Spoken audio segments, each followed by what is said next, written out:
Welcome to the Longest Turn Board Gaming Podcast. This is episode 2, Praga Caput Regni. My name is Tyler. Hello, this is Kevin. This is Tyson.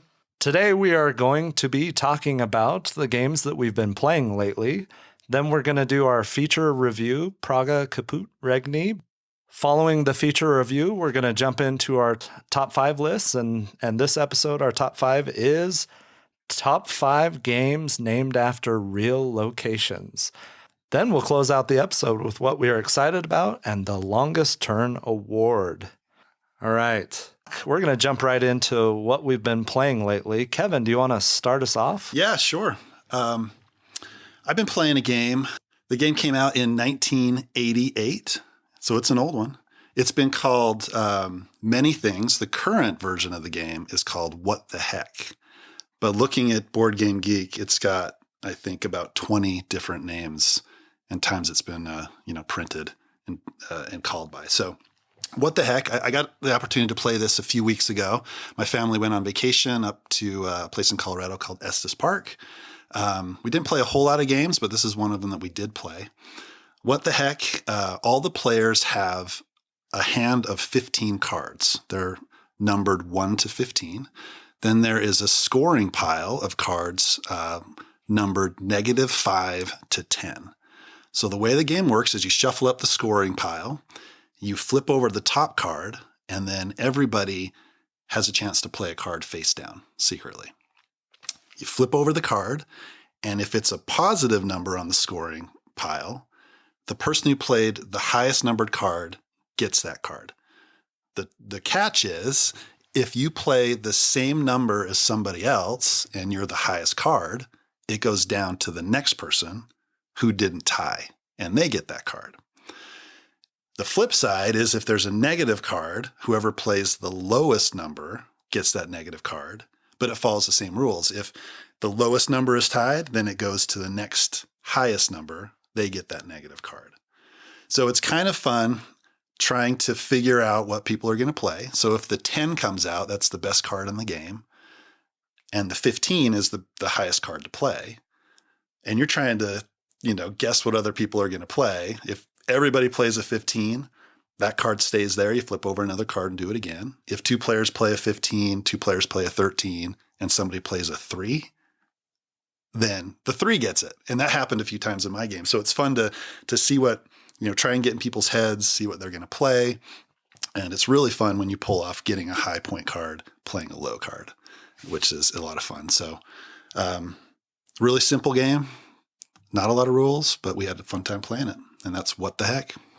Sounds like a little bit of like Just One. Like I haven't played Just One, but like the whole concept of you don't want to do the same thing as somebody else. Right. And it sounds like there's a little bit of almost like bluffing maybe that could be involved, like reading your opponent and understanding what you think they're going to play. But I can't play this because if I play this and they play this, it's a problem. Sounds like you're into a lot of like reading the table games lately. Right. Yeah, it's true. We've been playing a lot. I had no idea what this game was about. And my brother-in-law pulled it out and we played it. And it's reading the table, remembering what cards have been played by other players before, purposefully trying to lose because you want to keep the cards that are higher for later rounds type of thing. And I don't know, it's a lot of fun. It's not very deep at all, right? It's a really light filler game, but we had a good time playing it. Sounds fun. I was really leery of the name of the game. It didn't sound like it was going to be a lot of fun to me, but your description has made me interested. I'd give this one a try. Do you like the name Beat the Buzzard or Raj or Teacher's Pet? Because those are all versions of it. I think I like any one of those better, actually. Oh, really? Because I got more. So did you actually buy it, or is it since playing it, or? Yeah, we actually bought it. It's one of those times. I mean, this has happened to all you guys, right? Like you play a game and then you're immediately on Amazon and it's in your cart and you buy it right after you play it. Yep. I've never done that before. Right. Never done that. Right. No, that was one of the times that we're like, my wife really liked it. So cool. Anytime we get a game that everybody enjoys, it usually ends up at my house. Awesome. We need to play it. Yep. So I also went on a vacation. I think while you were up at Estes Park, I went up to Avon, Colorado, and we also played games as a family. And one of the games that I played was Spicy, and it's a really simple card game that came out in 2020. The designer is Zoltan Gyori, and it was published by Heidelberg Games. And it has beautiful art by Jijin Kim. And Spicy is a bluffing card game where you're dealt a hand of cards and you're trying to get rid of them to win a trophy, which gives you bonus points at the end of the game. And if you get rid of your hand twice, you win 2 trophies and automatically win the game. When it's your turn, you can play a card. You can challenge the card that was played before you, or you can pass until your next turn and draw a card. And when you play a card, everybody plays their cards face down in a pile in the center. So you have to announce what you're playing, what the number is, and what the suit is. And you could be completely telling the truth, or you could be completely lying. You just have to follow the suit of the pile, and you have to play a higher number than the last card that was played. So once you play a card, then the person after you could possibly challenge your card. If they challenge, they have to say whether you played the wrong suit or the wrong number. And if they're right, then they win the challenge. And if they're wrong, they lose the challenge. So you may have completely told the truth and they have no chance of winning. You may have completely lied about both the number and the suit, so they're guaranteed to win the challenge. Or they have a 50-50 chance of winning the challenge. If you win a challenge at any point, whether you're the person that played the card or challenging, you win the pile of cards that have been played up to that point, and they're worth victory points at the end of the game. If you lose the challenge, then you'll draw 2 cards. And it's a really quick, maybe 15-minute card game. It's been a lot of fun. We played it as a family quite a bit, and we've also played it at board game night. It's a great filler game, and I think it creates some exciting moments and lots of laughs while you're playing it. It also adds 6 red cards that each one of them has a modified rule or a new rule that you can play with. And at this point, unless I was playing with someone new, I would always play with at least one of those. I think it'd be really fun and chaotic to play a game with all 6 red cards and see just if it's even possible. It's already chaotic with 1 red card. Right. So I can't even imagine. It would be fun. I can't imagine throwing in all of them at the same time. Some of those red cards will inherently speed up play with the way they work, and then other of them slow down play. So I could only imagine what would be going on if you had played more than 1 or even all 6. Yeah, I think it might just be complete chaos. I mean, Absolutely. which would be awesome, right? At least to try once. To try one time would be awesome. Yeah. So now you introduced this to us after you played it on your vacation with your family, and this is one that I had wanted to play for a very long time. Like, I'd heard other content creators talk about it, and the whole idea of it being that kind of bluffing element on top of the fact that the art is really unique. You didn't really mention that too in depth, but this art is so quirky, and those tigers, all their faces are really weird. It's just got a fun little vibe to it. But I can't help but make the comparison because you brought this to board game night the same time that Kevin brought Cockroach Poker, because of the last time we had our episode, he was talking about that, and I wanted to try Cockroach Poker, so I can't help but make the comparisons because they're both the same weight of game. They're both in that kind of bluffing genre, and of the two, I like them both a lot. So it's a kind of a hard split, but of the two, I think I've preferred Spicy more, but I've also played more of Spicy. Is it because you have never won Cockroach Poker? No. No. Now that is true. I have never won. We played 3 games and I lost all 3. And it's funny because there's only one loser. But that's in each exactly. game. I think why I prefer Spicy is not because I lose, because I've lost Spicy many times, and I've been just happy to play it. But I've lost Cockroach Poker every time, and my issue is that the difference is having one loser versus one winner is a different dynamic entirely, because there's no way that you can kind of commiserate with your fellow losers in it. You're just like, no, I'm just the worst one here. And so I did terribly. So I'm glad that you brought up the comparison. I was actually about to say something about cockroach poker. For me, I only played cockroach poker once, and I've played spicy probably 20 times at this point. I think I liked cockroach poker more, but I'd like to play it more to really make that comparison. I think that the decisions in spicy are quicker, right? You need to make them faster. But for me, I thought the decisions, at least in the initial play of cockroach poker, were more interesting. And I would agree that there are a lot of decisions in cockroach poker that I like better. I like the group dynamic of cockroach poker, and I like that you can the table can make a conscious decision to try and to shift the way that things are going. And if you're it reminds me of the mind in that element. When you're in sync with everybody at the table, you can get to that perfect position to give somebody a card that they don't want. And that's really exciting. And I love that about cockroach poker. But it ultimately comes back to that whole, at the end of the day, there's one loser. And that was the biggest issue for me because of that group dynamic you can create around the table.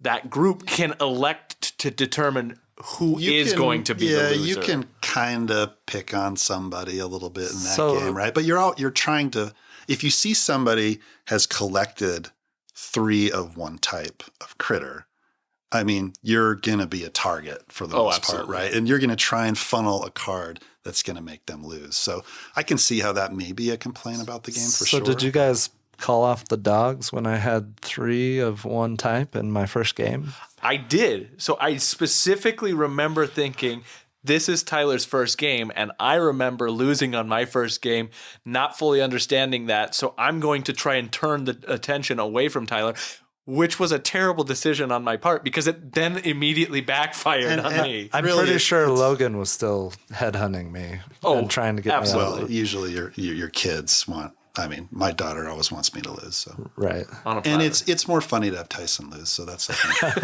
that's why we kind of did it that way. I felt like, I mean, everybody else at the table had already played, and we were 5 cards in, and I was like, oh crap. You were getting. I'm getting hammered. You had no idea how to play the game, and you were just collecting all these cards. And then there was, at one point, I passed 4 or 5 cards in a row to Logan, and he guessed correctly on all of them, and I got stuck with every single one of them. And after that point, I kind of, figured out what was going on a little bit, and then came back, or at least survived long enough for Tyson to lose. Well, and that's the thing, right? Because there is that learning curve with this game. I could see that if you have an experienced group, particularly because this game is accessible to anybody, this doesn't have to be played by gamers, right? Because it is accessible by anybody, and if you had a group of people who were maybe not as familiar with games, or everybody was familiar with this game except for one person, and they're not familiar with games in general, you could leave them with a very bad taste in their mouth at the end of this game if they're the ones that are getting picked on just because they don't understand it, which was why I was like, I wasn't not going to make you lose. That wasn't my goal. My goal was I want to get Kevin a card, like at a certain point. And so when I went to go give it to Kevin and get it to Kevin, it started to backfire on me immediately at that point. And I was like, oh, this is not working out. And then I started getting piled on again, which is just a product of the game. It doesn't detract from the amazing experiences that the game offers and those moments in the game that are just super exciting. Yeah, and I'm always conscious of that as well. If somebody's playing a game for the first time, I want them to have a good time playing that game. And that's why I think it happens in a lot of cases. If I'm teaching a game, I'm dead last. Right. Just because you're thinking about other players and their experience and making sure they understand the rules, and you just completely neglect your own strategy and what you're trying to do yourself, which I don't think is a bad thing. Yeah. And you guys talked about the differences and how you like spicy maybe more than cockroach poker. I think I like cockroach poker a little bit more. I do have more experience playing it. But like you mentioned, Tyler, over and over again, Logan was sticking you with cards. Yeah. And there are those streaks happen in every game. It was brutal. Yeah, we played a game and I had all of the rats in my hand. I think I had 7 of them, which I don't know how that happened. And there was 1 rat out on the table. So I knew that there's no way Tyson was passing me a rat. And like 3 or 4 times. I said rat. 3 or 4 times in a row, he's like, this is a rat. I'm like, false, flip it over. This is a rat, false, flipped it over. This is a rat, false, flipped it over. I disagree. And just stuck him with these, 3 or 4 cards. And see, those moments in the game are just funny. Everybody's laughing and having a good time. So well, and ultimately it's quick enough and fun enough that regardless of if you lose, you can get another game in and it'll be just as fun. Yep. Sure. Yep. And both of those games are great filler games, both with a little sleuthing, trying to figure out who's lying and who's not. So to clarify, your game that you talked about was not Cockroach Poker. We talked about that last episode. It was spicy. Yeah. There could be a little bit of confusion about which game we're talking about. I think we're going to hear about another game that has a little bit of sleuthing in it. Indeed we are. So the game that I want to talk about is one that I recently picked up called Detective, a Modern Crime Board Game, Season 1. So to clarify, Detective board games from Portal Board Games, who publishes it, have a number of board games in this genre to include Detective, the main game. You've got some expansions, some LA versions, some other different things, etc. And you just came out Dune House Secrets, which uses the same system. So effectively, this game is the same system that is kind of reskinned over and over again, because what Portal Games slogan is board games that tell stories. Yep. And that's really what this game does. It's a board game in which it tells a narrative story about you as the player being a detective trying to solve a series of crimes that are not necessarily related. But you have, in this box specifically, you have 3 separate crimes that you can go and solve. So think of like an escape room style game, or like the Exit series or things like that, where it's kind of this one and done. Once you figure it out, you've kind of figured it out and you could pass it on. It's designed by Ignacy Shevchenko and his wife Mary Shevchenko and Veronika Spira, I believe.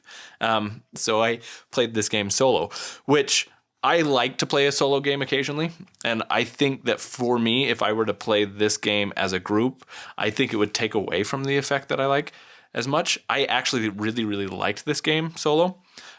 But what it is, and without spoiling it, because there's some spoiler elements in it, is that you have the only real game elements in it is that you have a time track and you have a car meeple, and the car meeple can go to different locations on the board.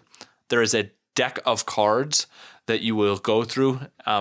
Think of like a choose your own adventure style game in which you're looking through and it says, here's your options of what's going on in this scenario at this time. At the bottom of the card, it says you have some options about where you can go. Go to card number 117, go to card number 123, etc. And you can choose where you go. But as you're doing that, you're spending time because you can only investigate a certain amount of things in a given day, and you're trying to go through.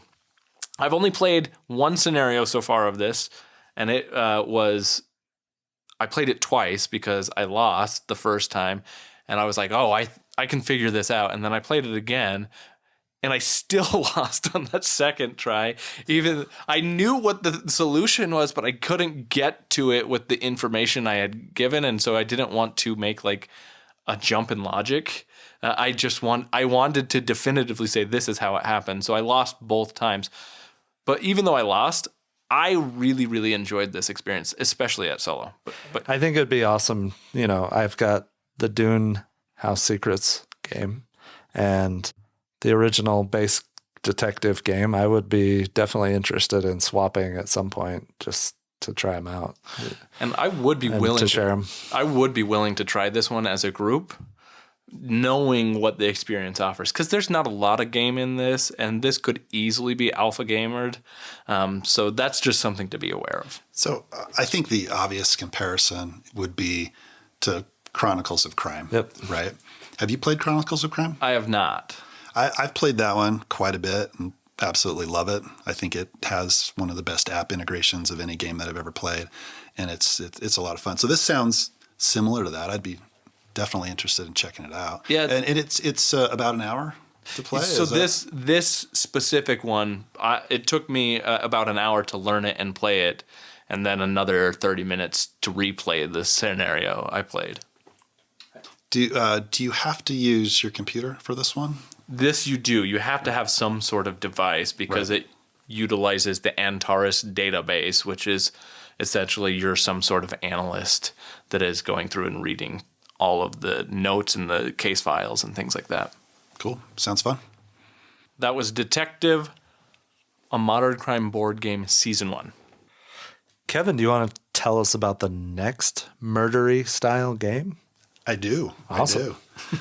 I do. This game, it's probably one of the most unique games that I've ever played. It is called Niktophobia Vampire Encounter. So Tyson brought this to our last game night. I got to play one of Tyson's games again. So About time, right? You've never done that. Right. There was 2 that night. So you don't have to hear any more complaints about that. No, well, I'll still hear complaints about it, I'm sure. No, there'll be more directed at Tyler now because Tyler's still avoiding all the games I bring. Well, He'll always bring up the adrenaline card. I was going to regardless. say with that you, but- until we play Adrenaline. Hey, I played Russian roulette with you. Yeah, that's true. That was your game. That was, but I didn't choose to bring that one. Somebody asked me to bring that. What and are these forced you to play it. caveats that you come I up wasn't with? my It's choice. everywhere, right? I'm That's just what I'm saying. saying. This is never going away, right? Yeah. Just okay, well, saying. anyway, back to the game. Like I said, it's Nyctophobia Vampire Encounter. So the unique thing about this game is that everyone on the table, except for one person, is blind the entire game. So you put on glasses, and you can see obviously in your periphery, right? But you're supposed to not be able to see anything, and you're definitely not supposed to be able to see the board. So the vampire is trying to get all of the other players, right? And as soon as he gets one of the players, the game is over. So the players start in a car.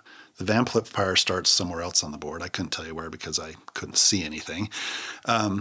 But the goal of the players is to rescue one of their friends. I think it's called the familiar. So they're supposed to find the familiar and bring them back to the car. And they're doing this while not being able to see anything. So when it's your turn as one of the players, you'll put your hand out and then find your player piece, and you'll have to get some help from the vampire to find your player piece. And then you explore the 4 areas that are around you. And you see you can run into trees, you could find a rock, you could find, I don't know, is there other things you could find? When you say directions, you're talking about north, south, east, west directions. Correct. Right? So north, south, east, and west. And you're going to be communicating with your team those directions and trying to remember where everybody's at. But you'll feel around, and then you'll go a direction, and you can move, I think, was it twice on your turn? You can move twice, take 2 actions, and the whole goal is to try to find this person. At the same time, when it's the vampire's turn, I guess when it becomes the vampire's turn, and if it's a 5-player game, 2 people will move, the vampire will take a turn, 2 other people will move, vampire takes its turn, that type of thing. The vampire will be playing cards, will be moving to try and catch the players, will be manipulating the familiar, the person you're trying to get them away from you, just making your life hard, right? And making it difficult for you to get this person you're supposed to get. There's also noise that you create, and the vampire always goes towards the noise. So there's some strategy. You're trying to work with your team to get that noise in a spot where you want that vampire away from you, type of thing. So you keep on going until the vampire catches somebody and the game's over, or you get that person back to the car.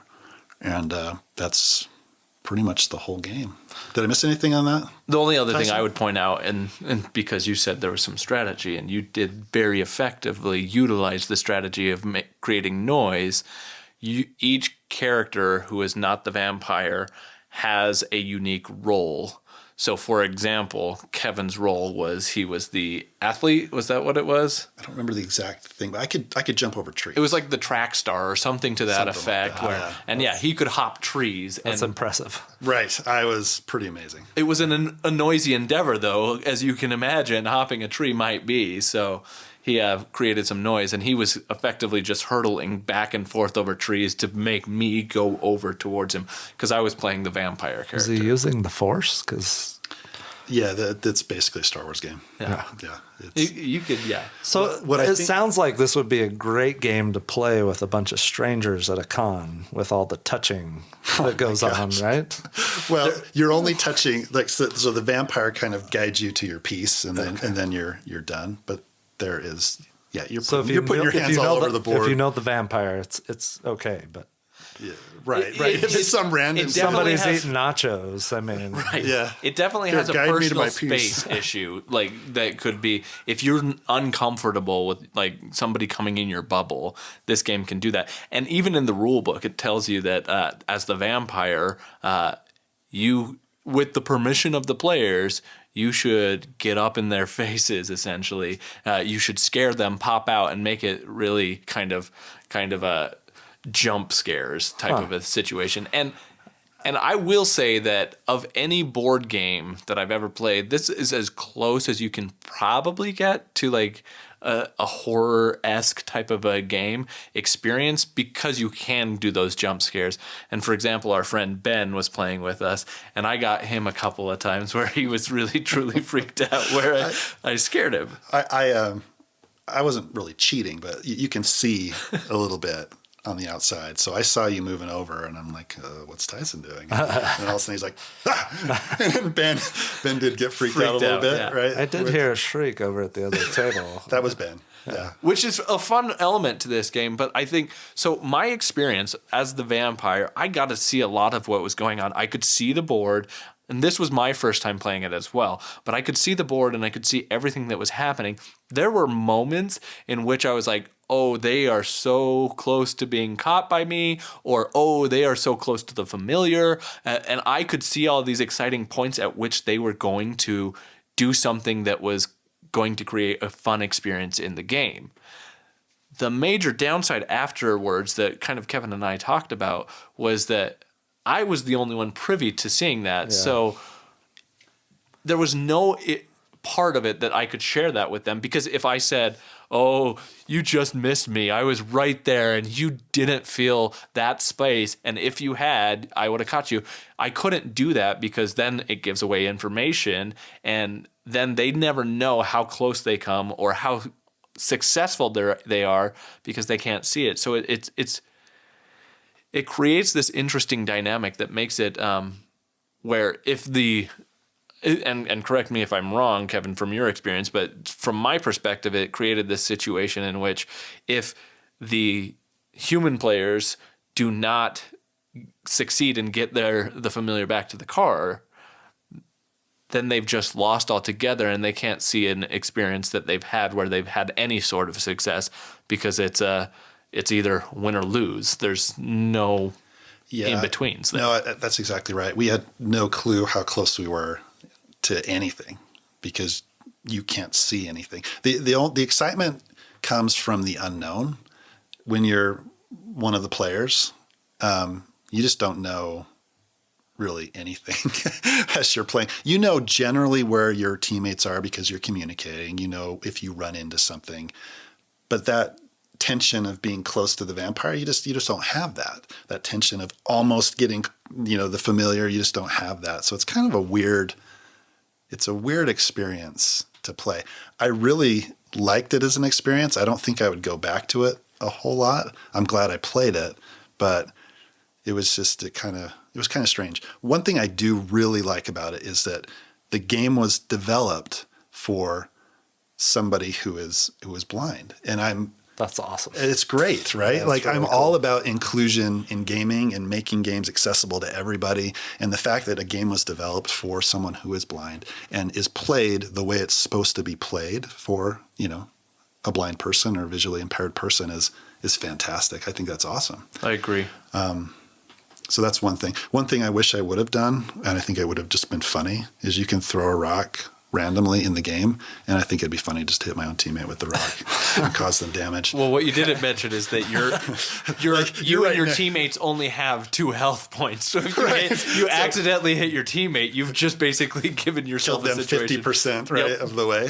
But, that would have been funny, right? You're like one space away from your teammate. Wow. Well, that was the case with Justin did throw a rock and it hit a tree that was basically one space away. Right next and to he him. couldn't see it, but I was like, great, throw it in that direction, see if I care. It's one of those things where, because you can see, like you were talking about before, it was funny for you, but he's like, Right. I Well, threw a and rock, he didn't know. For all he knew it went all the way across the board. But he right? never knew that it was funny. Yeah. So that's Niktophobia. Fun game. Not sure how much I'll go back to it, but glad I played it. Awesome. So while you guys were playing Nyctophobia over in the dark, I was over at the other table and I had the chance to play Tyrants of the Underdark. I was really excited about that because I had recently ordered and received the second edition of this game, which just came out. It came out in 2016 originally. It was published by Gale Force 9, and it was designed by Peter Lee, Rodney Thompson, and Andrew Vane. And I think the major differences that I know of are the expansion packs are included in the new edition. However, the miniatures are replaced by cardboard tokens. So this was Dan's copy of Tyrants of the Underdark, and it was Logan and our friend Glenn and I, and I was just really excited to play this game. It is a deck building game and an area control game. 2 mechanisms, I think for the most part, we all love, and when they're combined and put together well, it just makes for a great game. So Tyrants of the Underdark takes place in the Dungeons & Dragons Forgotten Realms world, and the subterranean world of the Drow, right? And the Drow are very chaotic evil as a whole society. And one of my favorite authors when I was a kid was R.A. Salvatore, and he wrote about one of the most iconic characters from Dungeons & Dragons, Drizzt Do'Urden, who was a dark elf or who was a drow and rose above his society and eventually left. But the books were awesome. He was such a fun character. So I was just really excited to play this game, and it did not disappoint. I loved the deck building aspect of it. You're buying minions with influence, and as you cull your deck, you aren't just throwing away those cards. Each card has victory point value, but when you cull it, then you get a higher value for that card at the end of the game. And it was a lot of fun because, Logan and Dan were fighting over a few city caverns, and they were basically going at it the whole game, back and forth. And Glenn, he played really well. He played awesome. He bought some good cards right off the bat, and it looked like he was kind of in control of the game. And I kind of just went under the radar. I was just expanding from cavern to cavern and building more power and influence, and eventually started getting a deck that rivaled Glenn's. And so I went under the radar, and I won the game pretty handily because Logan and Dan started focusing on Glenn a little, and kind of just I was left unchecked, right? So it was a little unfair that way, but I had a great time playing this game. Deck building, area control. It was a lot of fun. I'm really excited to play it. It made the cut for our board game weekend in a couple days, so I'm excited to play it. I've heard about this one for a while, and it's not one that I was initially interested in for whatever reason. But after seeing you play, and I do enjoy the deck building and area control, and I don't know if I played many games that have those 2 mechanisms together. No. Right? I'm sure they're out there, but I haven't played a whole lot. There's one that came out relatively close in time with this that I'm thinking of called Eschaton, which I was vastly more interested in that than Tyrants of the Underdark. And so I've played a lot more of that. I wanted to play this, but I haven't had the chance yet. And I liked that concept a lot, but there were a couple of other games I think that around the same time, I think Clank came around the same time as well and has some of the similar elements to that, but not quite. Yeah. But that whole deck building plus something genre, I think was just kind of growing at that point in time. And I think Tyrants of the Underdark kind of was underrated, and it shouldn't be from what it sounds like. Yeah. Plus it's got Drizzt. I didn't see if he actually had a card that came up, but I mean, just being in the Drow world was awesome. And and that's originally what attracted me to this game was the IP, because of all those experiences reading those books as a kid. Which was what year, 1963? That was it was the early 90s that I read these books, probably. Yeah. 63. Jeez. Tyler is currently 75 years old. I'm just saying, if I get the young jokes, you're getting old jokes. Tyrants of the Underdark. I'm surprised it's not ranked a little higher, honestly. It's ranked 192nd overall. That's not too bad. I mean, it is for as many games that's that true. Are in the database of Board Game Geek. But yeah, I said it was underrated, and that actually surprises me that it's as high as it is when I was thinking it was a little bit more underrated than that. You thinking top 10? No. I would have thought at least top 150, but yeah, I'm looking forward to playing it. Yeah, it was pretty highly rated on my list for our board game weekend, so I'm looking forward to it. I'm definitely not going to neglect you though and let you sneak under the radar and get a win. So whatever, Kevin.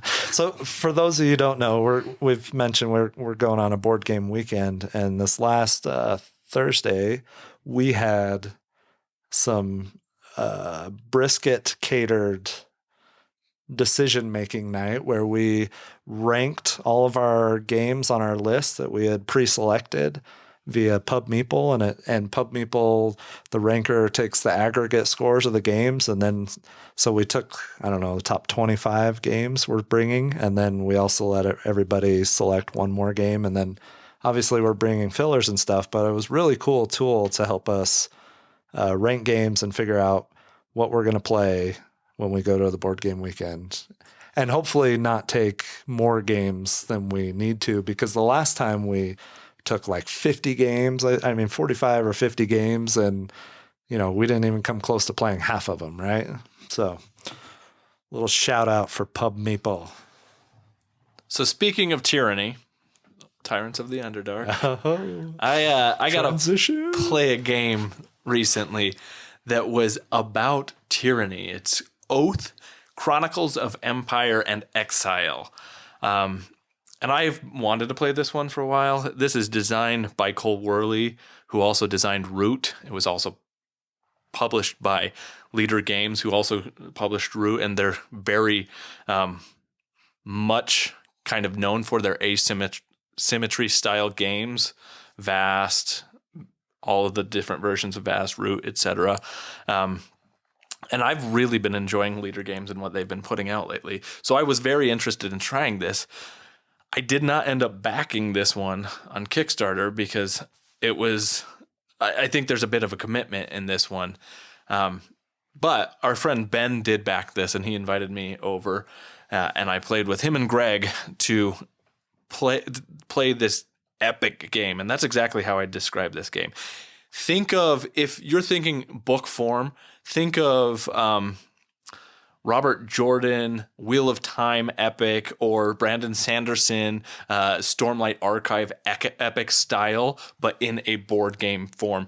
This game seeks to do something that I don't think any other game does, and it creates this epic world in which there's an actual history and so much detail and richness and things that occur game after game after game.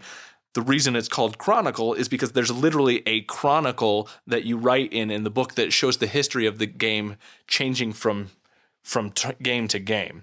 So essentially, every game you play of this is going to be different because of the growth of the world. So like the locations you can visit, the different cards that you're going to be playing with, the different factions, etc. They're all growing and developing in different ways over time.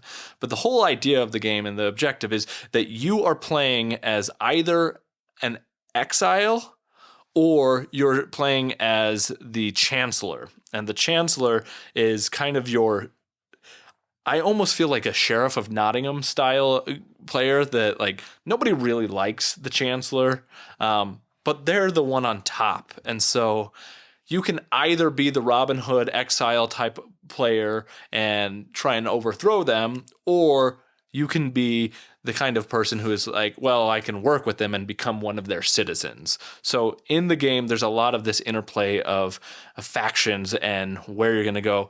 But the whole idea is that you're trying to overthrow the Chancellor as an exile. And there's only one win condition at the start of the game. And that is the Chancellor will win at a certain period of time. So if so many rounds go through, you're going to let the Chancellor win. And if you can't overthrow the Chancellor by the end of that, you lose. The Chancellor on round, I believe there's 8 rounds in total, and rounds 5, 6, 7, and 8, you get to roll a die. And if the die shows a certain value according to where it is in the round structure, the Chancellor will automatically win. So starting in like round 6, the Chancellor can win if nobody else has. There is a deck of cards, and this deck is ginormous, that have separate win conditions that the exiles can get, but you don't get it until you go through that deck of cards. So it's really interesting in this whole way that it unfolds and plays out. But it was this epic experience, and the art is by Kyle Farron, who I think adds so much character to this whole world. But I was very interested in my play of this, and I think there's so much that it offers. But all that said, I think that the game has a couple of major issues that, for me, it's not the right game. For example, one of the issues being you take actions on your turn, and you can take as many actions as you want as long as you're able. And then you decide at the end of your turn that now I'm going to pass my turn. So since there's not a set limit of actions, I can literally do 10 plus things on my turn. And that means that my turn is going to be very long. We played a 3-player game. This can play up to 6 players. I would never, ever, ever want to play this game at a 6-player count because it took, seriously, to get back to me. There were turns where it took me 20 minutes to get back to my turn, and I'm just sitting there. And you're not doing anything really on other people's turns. Not very much. And so that was a big issue. And then that end game experience of, well, the die can roll and you can just kind of, that's the end of the game. It's almost anticlimactic. And that's what happened in the game I played, is the Chancellor rolled, and I was so close to taking it and winning. I would have won, but he rolled the perfect right number and the game ended. And I would have overthrown the Chancellor, and there was a lot of interesting things. So for me, I don't know that I would come back to this game, but I could totally see that if this is the type of game that you're interested in, and it's like a lifestyle game. Like, you would have to be committed to, this is the game we're playing, and we're playing this for so much time over the next couple of months or whatever, because it really evolves and changes. There's a lot to love in this game, but I don't think I'd come back to it. Do you feel like you got the full experience of the game after one play? You said it's kind of a lifestyle game, but I mean, how was the experience just after one play? I didn't see every card, and there's no way that you could do that. And the setup and takedown of the game is as important as the gameplay itself in some ways. And so I got to watch that whole process and see how that worked. And I had a lot of fun with that because there's a lot of like building and growth and like development. I do feel like I got the full experience as far as what the game can do. there's a lot that I didn't see. There's a lot of discovery to be made. There's tons of cards I didn't see, tons of types of like events, as it were, that are unfolding, and you can locations to explore. There is a lot that would unfold, but like mechanically, I do feel like I saw most of what it had to offer. I know that some cards will maybe implement different strategies and things like that, but like I feel like I got enough. I think it's a pass for me. I wouldn't want to play it as our board game group, just because I wouldn't want it to take up so many of our game nights, right? If my family liked it, I could see us playing it, but we already have so many campaign and legacy games that are waiting to be played. We just barely jumped into Pandemic Season 0. I don't see it getting played anytime soon, and that's why I didn't back it.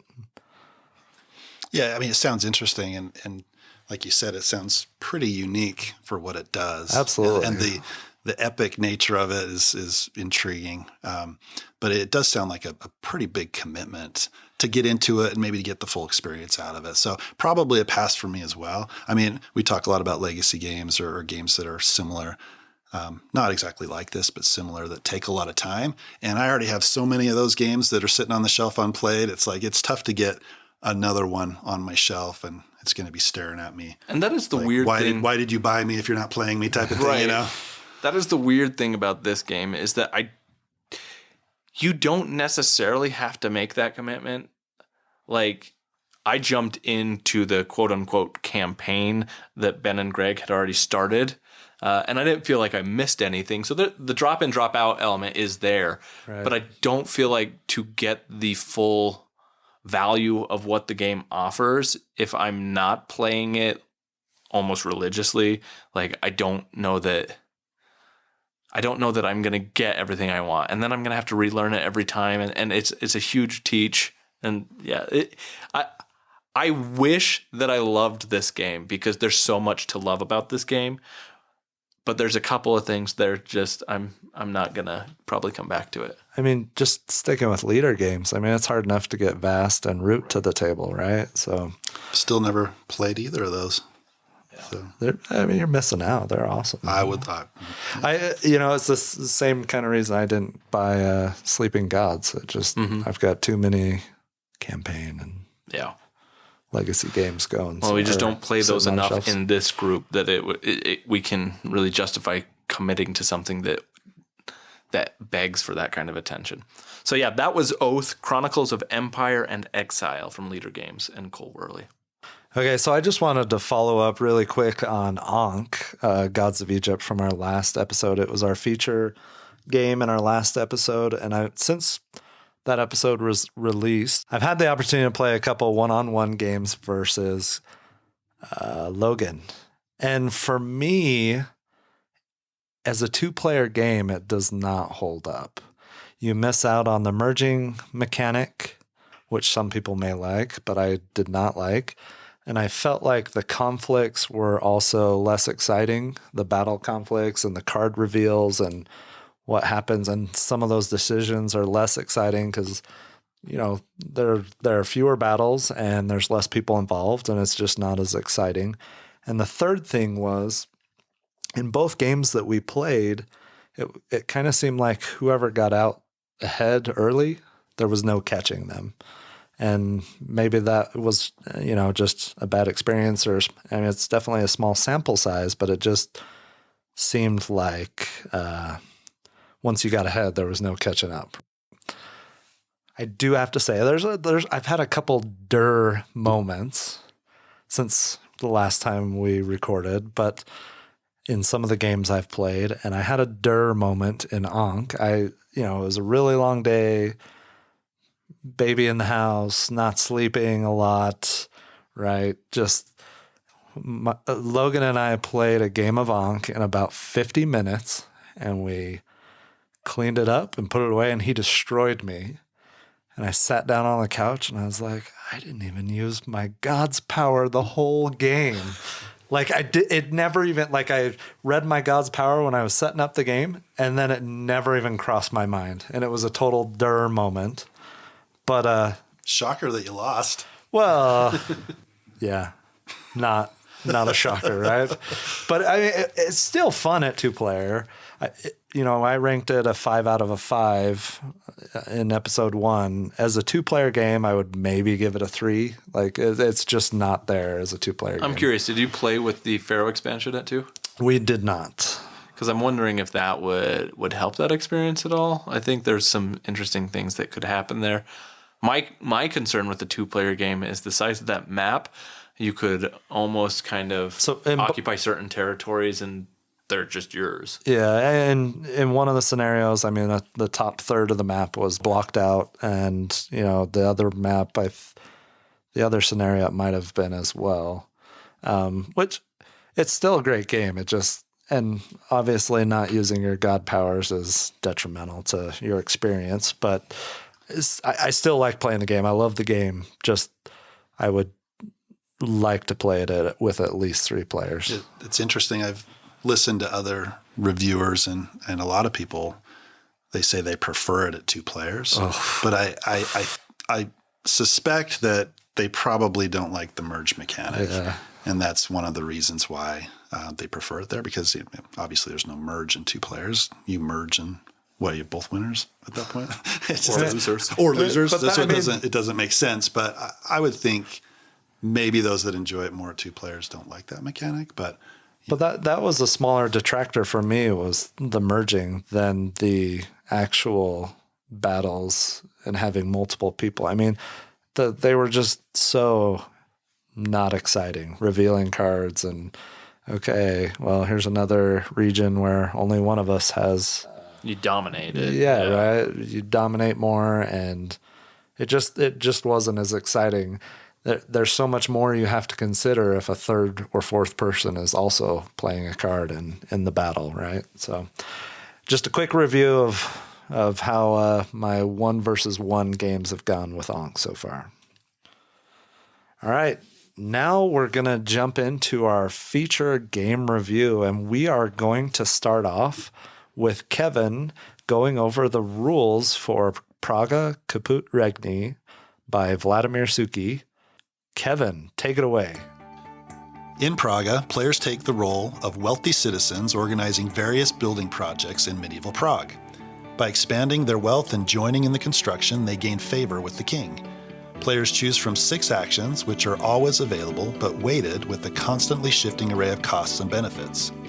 Clever players will discover synergies between carefully timed actions and the rewards from constructing civic projects.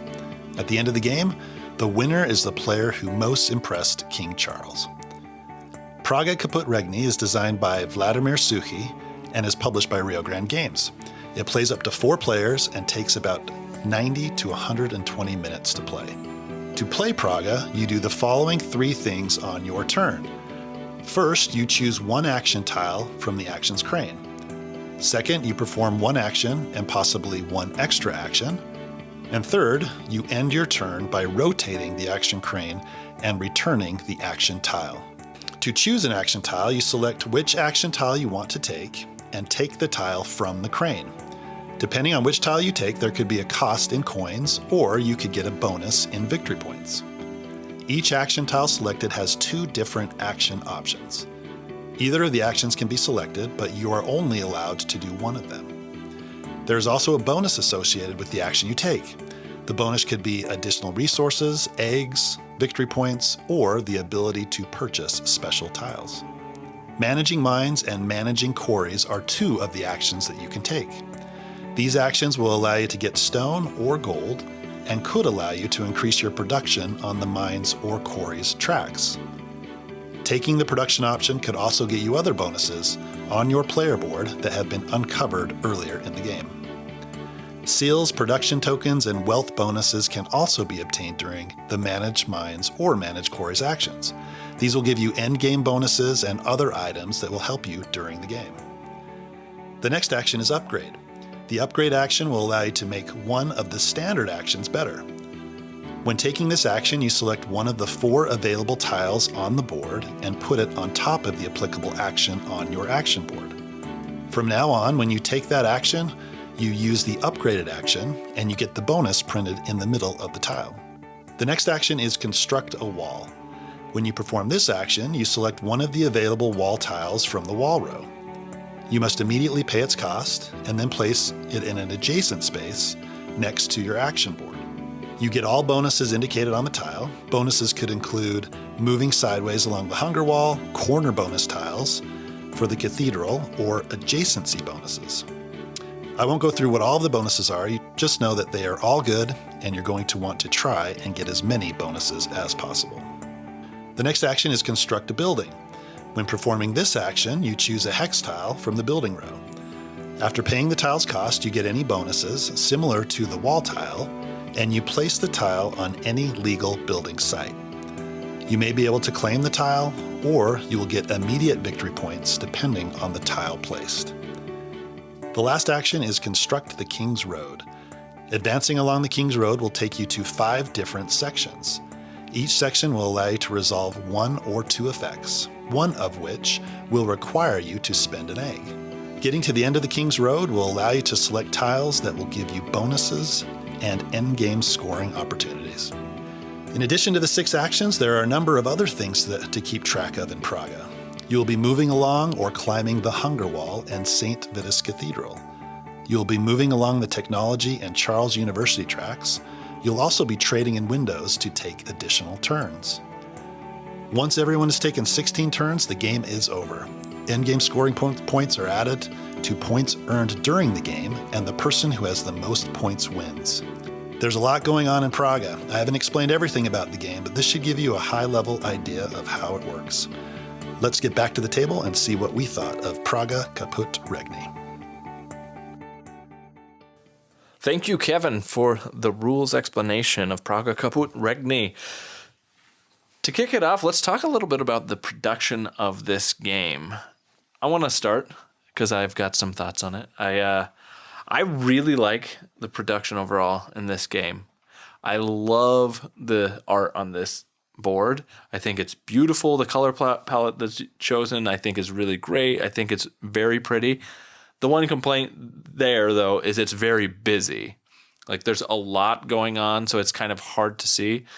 Though I feel like once you start to get playing, the symbols make sense, the iconography, everything, it kind of comes together.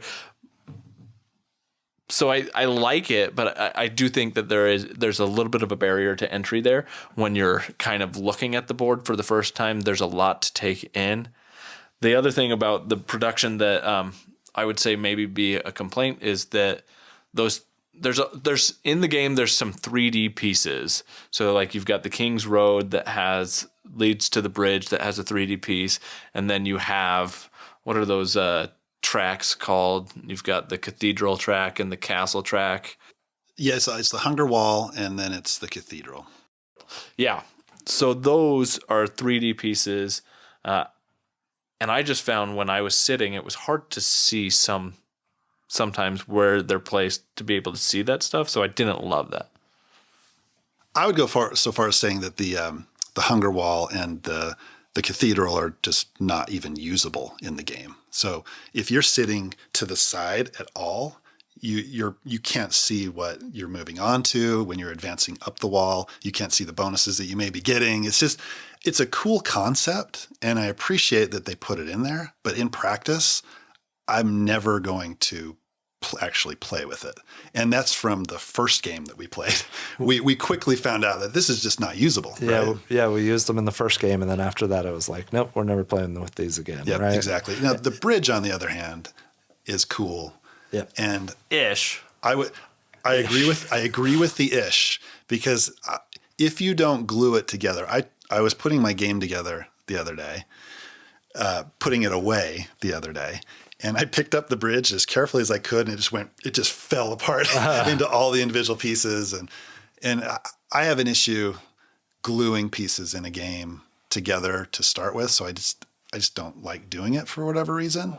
And they seem to fit together pretty good, but it just imploded on itself. It's like getting a game with meeples that you have to put stickers on. Like, I don't want to put stickers on a game or on pieces. Sounds like no Warhammer 40K for either. Well, True. I don't want to put minis together either. There's a whole hobby element to that's not present here, but this is a board game, and it doesn't feel like it should have those extra maintenance steps necessarily. The other thing about the bridge that I didn't like was anytime you got one of those silver or gold tiles, once you get to the end of the King's Road, you have to snap a piece in, and there's going to be some wear and tear there. Yeah, exactly. And you have to put a little bit of effort into making sure it's secure. I have one other thing about the production I want to bring up. The eggs, they look a little too much like M&Ms. I don't know what you're talking about. Are you guys would agree with that? Oh, I think peanut butter or funny stuff. Well, they actually look more like almond M&Ms. That's true. As weird as that is, which I don't like, which is ironic. Funny story. We were at my house playing Praga. As we usually do, we had a bunch of M&Ms at the table. Because Mark was there, and that's his... Mark was there. That's what he usually brings. Tyler had, unfortunately, put the M&Ms allegedly on the table next to his egg. I look over mid-game, and there's a look on Tyler's face like, oh my gosh, what did I just do? He had taken the egg from the game, put it in his mouth, and actually bit down on it like it was an M&M. Allegedly. And I allegedly saw him take it out of his mouth. So what I was doing was creating a distraction to throw you off of your game. Well, anytime somebody eats my game, it is a distraction. Yeah, I mean, this was the other moment that I was talking about, right? I was so into the game that I just completely did not notice what I was doing, and I bit down, and I was like, there were some teeth marks on there, right? There was a little indent, maybe, but. Yeah, I mean, and I quickly spit it out of my mouth, and as soon as I did that, Kevin looked up at me, and I was just like, "Whoa!" and just completely, I mean, caught with my hand in the cookie jar, right? Right. And I know how Kevin feels about taking care of his games because I feel very similar about eating games. Right. Well, he likes people to lick and it was a first for me. I got to be honest. I thought that goes without saying. Right. I didn't know. I mean, I thought before I'm going to put rules of the game room on my wall, right? No eating of the game components. At no point did I think that would need to be a rule, but I'm thinking it needs to be on there now. Well, for the record, I did bring that egg home. I cleaned it, sanitized it, and I replaced Kevin's egg with one from my copy of the game, which had not been placed in anybody's mouth. To his knowledge. It was much appreciated. And for the rest of that game, I kept my eye on Tyler to make sure he wasn't chewing on cardboard. Allegedly, right.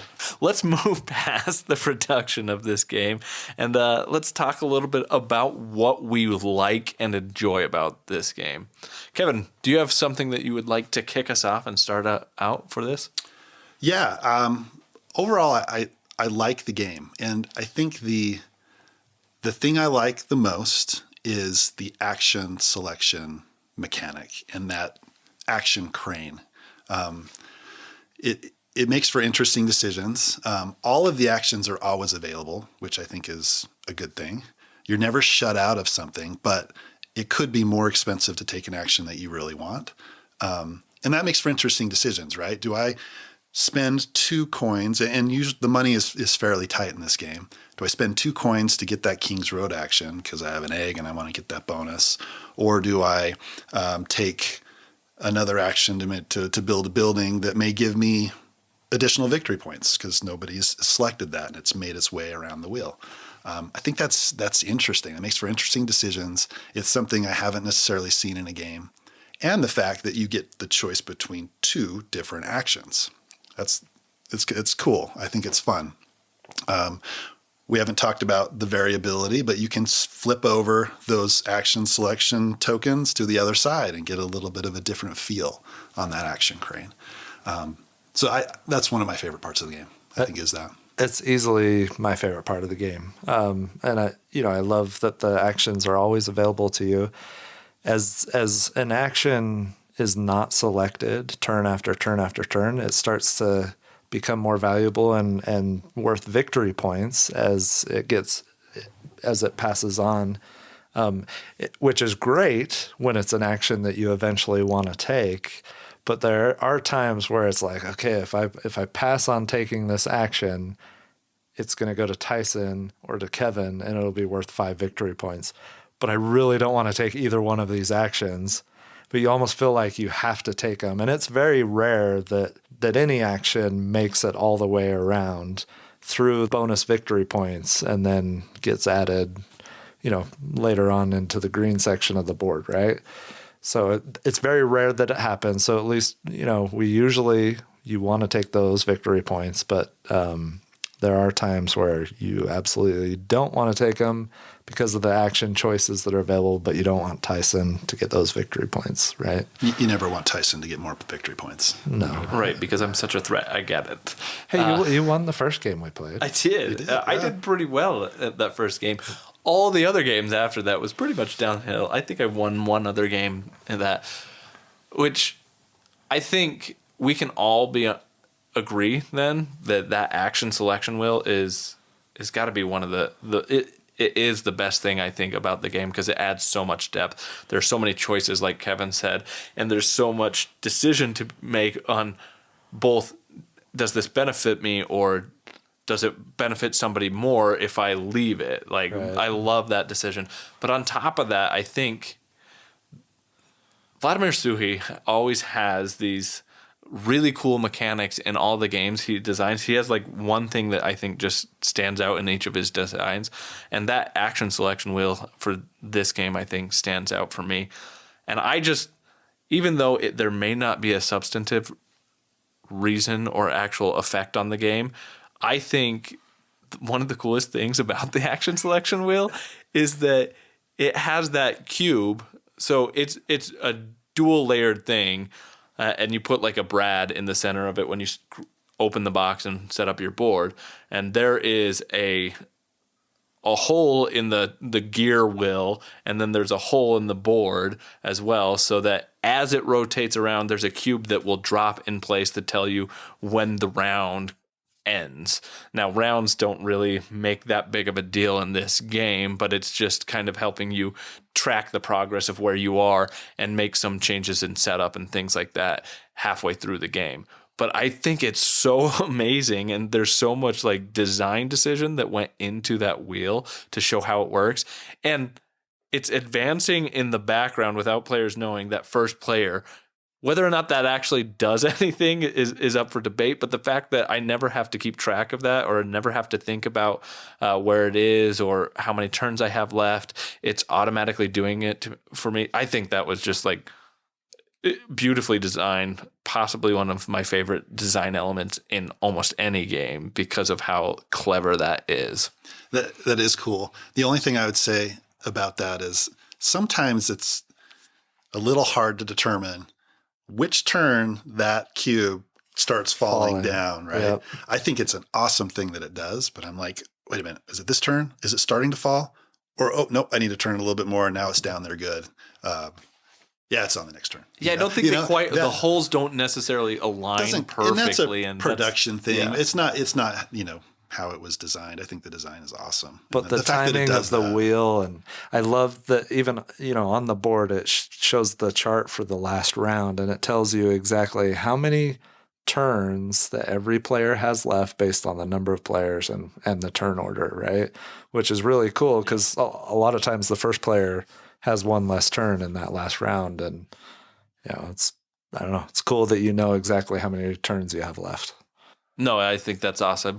One of the other things that I really like about this game is, and Kevin kind of briefly touched on it, is those comboing of actions. So you get those bonus actions so that you can choose, and you can say, well, am I going to take this action because it has this bonus action, which will get me another white window, which if I get a white window, I already have a gold window, and I can spend both of those to take another turn and then do a lot of stuff that builds off of each other. There's a combo element in this game that I think is just really satisfying when you get those turns that are like, I just did something really cool. I just jumped 40 points essentially in one ish turn. And I think that that's a really rewarding and satisfying experience with this game. Yeah, that's really fun. I like that too. And I think that's really, the best way to maximize your score is to try and maximize the number of times that you get to take an extra action. Those opportunities are sometimes really easy to find, and sometimes it's really hard to eke one or two out in the last few turns, right? Yeah, because everybody has 16 actions, but it's not really 16 actions, right? Because you're taking the double actions a certain number of times during the game. And if you can maximize that, you maybe have 20 actions, which is a huge deal in this game. Yep. If you can double up, you're going to want to try and do that as much as you can for sure. And that's one of the things I had down too is taking double turns it's fun, right? You get to do a lot of cool stuff. I mean, maybe you get to do a double Kings Road action, and you finish off the Kings Road in one turn when nobody thought you could, and it's kind of cool. And you get all these load up with resources. It's cool. Yeah, I think there's just a lot of option in this game for that type of experience to be had, whether or not that's with taking a double action or placing a new tile on the board that then chains and gets you to move up the tracks, which then you can now move even further and chain with another combo action on those tracks as well. There's just a lot of comboing, and if you've unlocked a tech that also has a bonus action on it, like there's just a lot of potential for these combos. And I think those experiences in this game are my favorite experiences with this game, is effectively making combos. So with that said, let's talk a little bit then about what may not be our favorite parts about this game. Tyler, why don't you start us with some of the things that you dislike about this game? So I really only have one thing that I dislike, and I feel like there's too much of an emphasis on the King's Road for you to have I feel the dominant strategy that we've seen, right, is to go heavy King's Road early while comboing, doing something else. But I feel like if you don't, I've tried not playing the King's Road and trying to put a decent score up on the board, and it just doesn't happen. You have to do the King's Road actions. I would both agree and disagree with you in that, in the sense that the most consistent way to score high points is to take the King's Road actions. Right. But that doesn't necessarily, because of the way the game works and the action selection of the action wheel, there are instances or times where those actions just are not the optimal action to take. And so there's some tactical decision making from game to game that makes it so that I need to take these actions at the right given time. And that can unfold as the game develops. So there can be games where other strategies may be viable, I feel, but you have to get lucky in some ways to make those strategies work. You can't go into a game planning to do a different strategy, I think, than the King's Road, and expect to conclusively be a winner. But you can go in the game and say, I'm going to do the King's Road action and expect to score a winning score. Right. And I think I found, I don't know if it was our second or third game, but I was like, okay, I figured out if I go heavy gold production and heavy King's Road, that'll put me in the position where at the end of the game, I'm just trying to maximize my score, doing something at the end, and I can score between 130 and 140 points, right? Consecutively, I won a few games that way. And it felt almost, I don't know, I was down on the game a little bit. And I think you were too, Kevin, right? Yeah, for sure. But we've started playing this on Yukata. And that's been interesting. But I was looking up like some of the players who play it the most on Yukata. And there's one guy that scores like 170 points almost every game. And I've been trying to do different things and figure out different strategies. And it's funny because what you said about going in with, hey, I'm going to try this strategy, right? In the last game that I played with Kevin, I was like, okay, I'm going to go heavy with this strategy that I had observed in one of these guys' games, and the game layout and how the action selection broke out, like it never Was viable. Right. It never was possible for me to pursue that strategy. But I do feel like if you go heavy King's Road, regardless of what else you're doing, obviously you're trying to pick the best action in conjunction with the King's Road based on what's available to you. You can guarantee a score of 130 to 140 points, right? Yeah, it's interesting. That game, I went heavy King's Road. And then I ended up, I think, scoring like 150 something points in that game. So I hesitate to say that that's the dominant strategy, obviously, because we haven't played enough to really flesh all that out. And I'm sure there's other strategies out there. Yep. Like you mentioned, Tyler, the guys that are scoring 170 to 180, they're doing something we're not doing. So there's more to discover in that game for sure. But I do agree, at least in our initial plays, it seems like going down that road will consistently get you some good points. For sure. Well, and that I think is the thing I don't like about it is that the game, unless you're willing to take the chance of losing and know that you could potentially fail miserably because you have to see how those tactical decisions unfold from game to game and know how they're going to link up. But somebody who chooses to go the King's Road route, if they go that way and you're trying to explore still, I don't feel like I can conclusively say, oh, I can maintain my current strategy and still be competitive in this game because Tyler's going King's Road. I feel like at that point when somebody starts moving down that King's Road, if I'm not following suit in some capacity, then I won't guarantee a good competitive score. And so I feel like it lends itself to a crutch of sorts. So like the King's Road becomes a crutch strategy of this is a strategy you can win with. And it doesn't lend you to the ability to explore those new strategies because you're too afraid to potentially take chances and get a lower score. And I've scored below 100 a game or two. I've played 7-8 games or something like that at this point. And I think about 2 games I've scored 80 or 90 points. And I was like, wow, that was a terrible score. But I also really enjoyed the experience nonetheless because I was like, oh, I was trying something new and I was looking to see if I could do something and I just couldn't get it together. Failed miserably. Yeah. For me, I think, we played the first game and I was just kind of blown away. Like there is so much to explore here.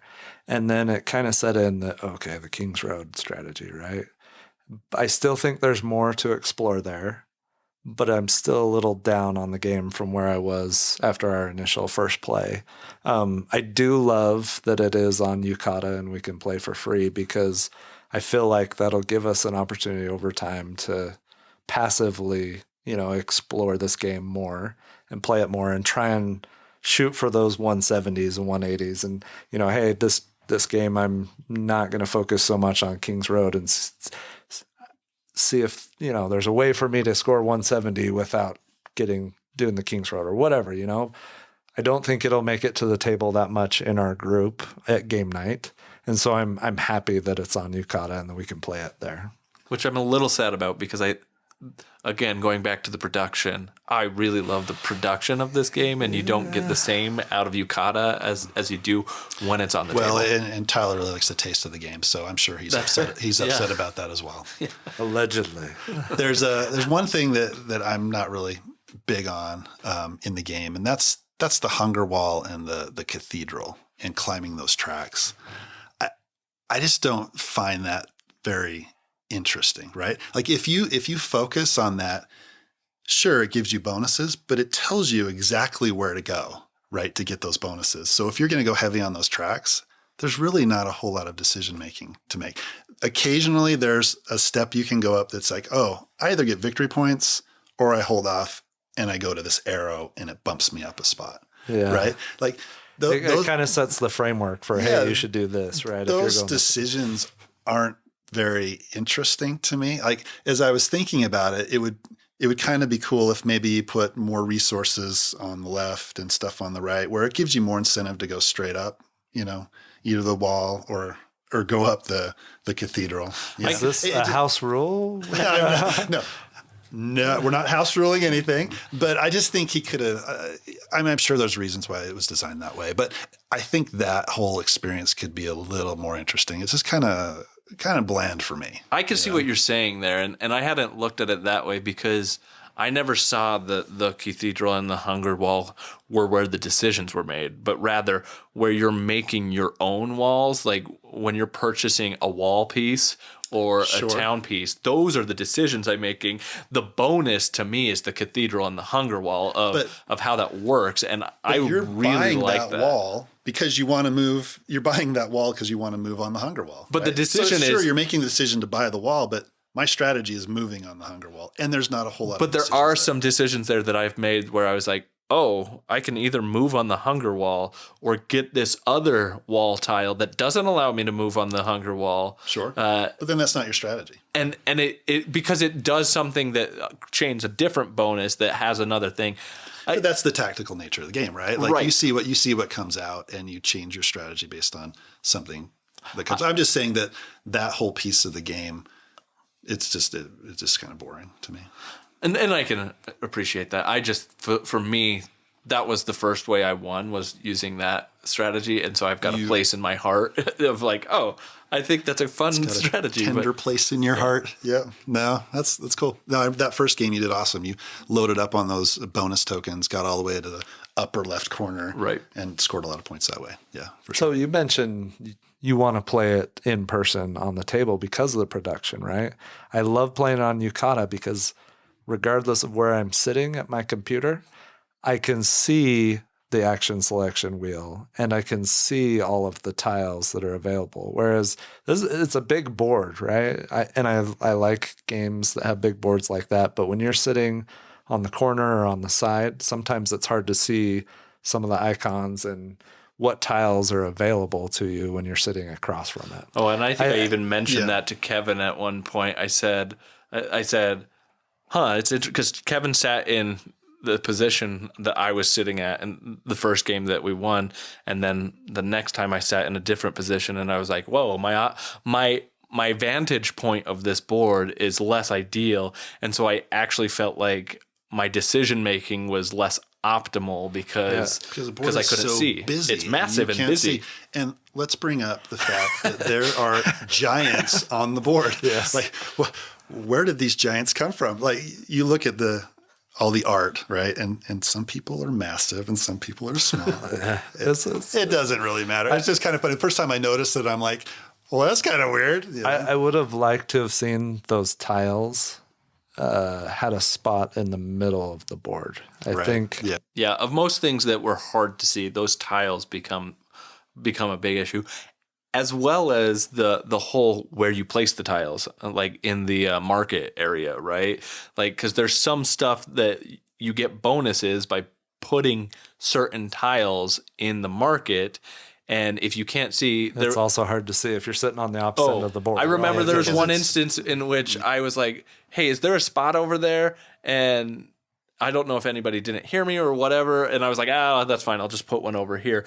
And then the very next turn, Kevin put one in the spot where I was like, I wondered if there was a spot over there that I couldn't see very well.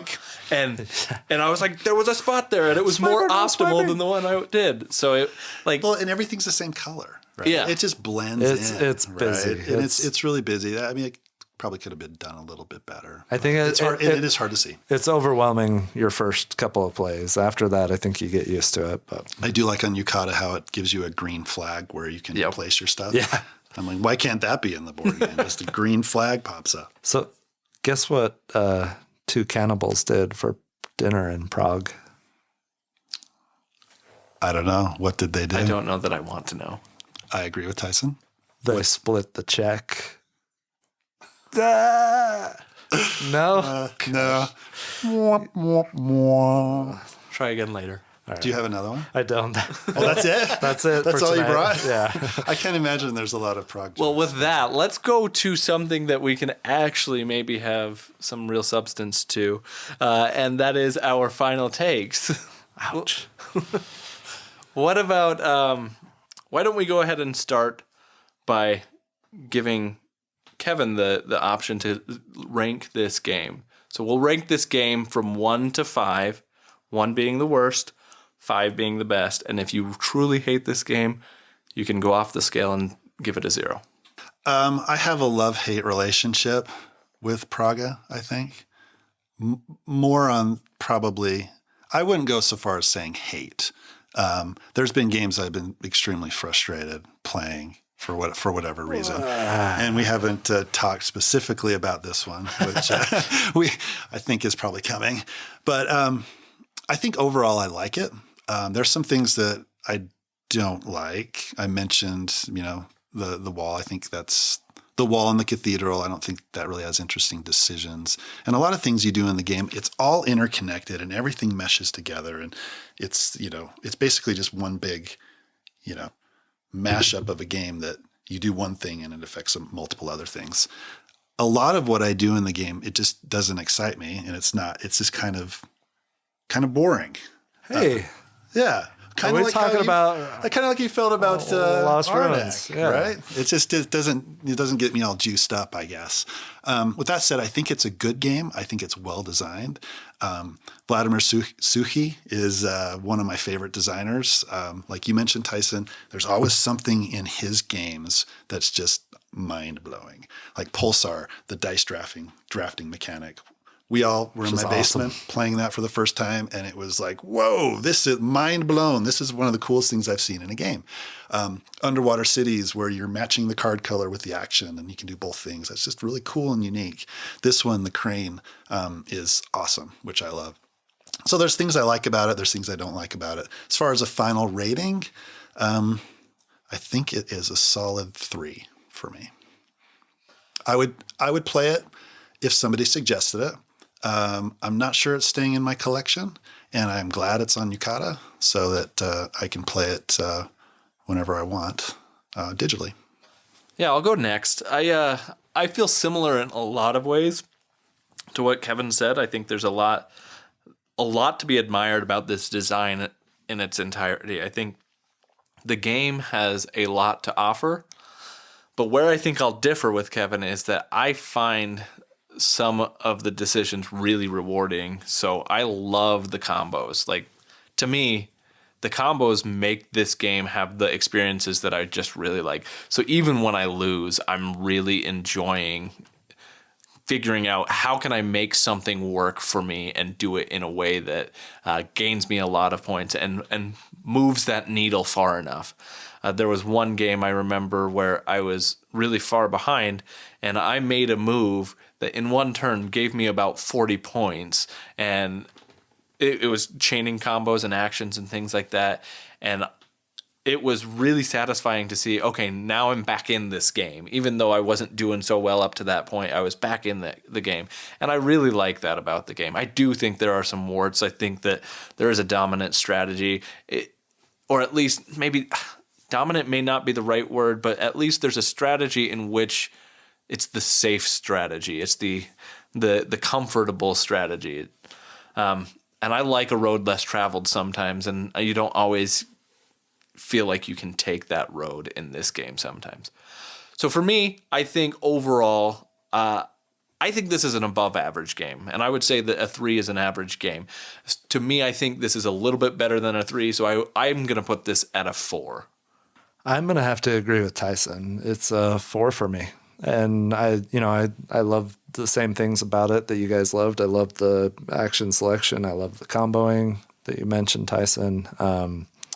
Initially, I was blown away by it, and I would have given it a 5. And then I think I dropped down into the 3 region, but I still feel like there's more to explore for me to try and figure out how to maximize my score and bring up that average. And so for me, it's still a 4. I still enjoy playing it and still it provides interesting decisions to me, and I like it. So, and I mean, at this point, I don't even necessarily really care whether I win the game or not against you guys. I want to beat myself. I want to get up into the 160s. I want to get up into the 170s, right? So for me, it's definitely a 4.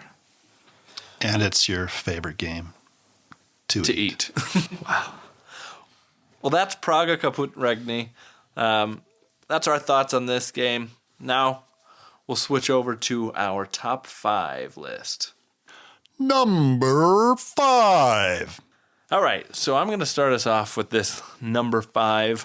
On my list of games named after real locations, my number 5 is Santorini. Santorini is an abstract, typically 2-player game, published by Roxley Games, designed by Lena Cosette and David Forrest. I like this game. I think it's real simple. It's a good, quick game. In fact, Kevin and I have recently played it on Board Game Arena a couple of times just to experience it, and it goes really quick. It, to me, is like chess with a fresh new take, and I really like it. It's based in the city Santorini in Greece. So that's my number 5, Santorini. All right, my number 5 is a game called Tobago. Tobago it came out in 2009. It was produced by Rio Grande Games, and it plays in about 60 minutes.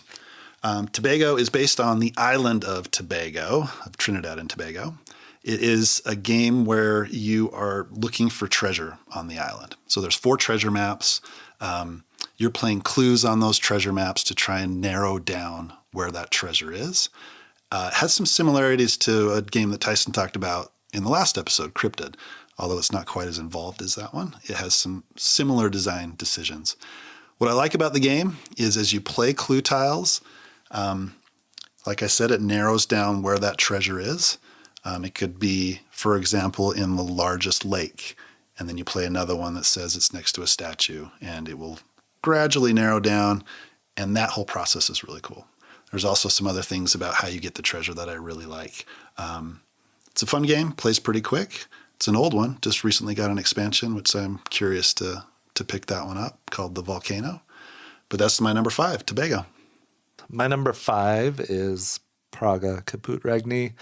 I didn't look at either of your lists, so I don't know if you will have or what you have on your list, but I figured that neither of you put a Praga on your list. So I gave Praga some love. It's my number 5 spot. It was a write-in at the last minute. I did have On Mars as number 5 on my list, but I've only played that once, and I didn't feel like I could, as much as I loved that play, I could put that in that spot. Spoiler alert, Praga is not on my list. I figured. Well, I rated it a 3, so Definitely not on your list. it's my number 1. But No, I it's like not. it. I like it, but it, obviously, as we've talked about, just didn't make this list. Number 4. My number 4 is Salem 1692 from Facade Games, designed by Travis Hancock. This is a game in the Dark Cities series that Facade Games puts off. I do really like this actually series. I've only played a couple of them, and this is the only one that has made this list. But each one of these games in this Dark Cities series is based in a city in the world somewhere where something dark and terrible happens. So Salem Witch Trials is what this one's based off of. And it's a social deduction game in which you have a team of basically townspeople and you have witches, and you're trying to conduct essentially the Salem Witch Trials, where you're hunting down who the witches are and trying to get them. Some of you may be witches, so you're trying to fool the townspeople from knowing you're witches. And it's just a lot of fun. And there's a lot of social deduction style games that this is akin to, but I think this one does it a little bit better. It doesn't rely so much on lying. So for those people who don't like to lie as much, this is a good game for it. And there's some interesting card play going on in this game. So that's my number 4, Salem 1692. My number 4 has already been mentioned. It is Santorini. The only thing I would add in addition to what Tyson mentioned is what I like about the game is the god powers. So there are all kinds of different god powers in this game, special abilities that you can do that break the basic rules of the game, that really switch it up. It makes it unique and fresh every time you play. They can be, you can build 2 sections of a tower at once, for example, or it could change the win conditions of the game, which completely switches up how you think about the game and the strategy of the game. So those god powers are really fun, and it's something that I like to explore in the game. That's why it makes it to my number 4. All right. So my number 4 is Orleon, which was published in 2014 by DLP Games, and it was designed by Rainer Stockhausen.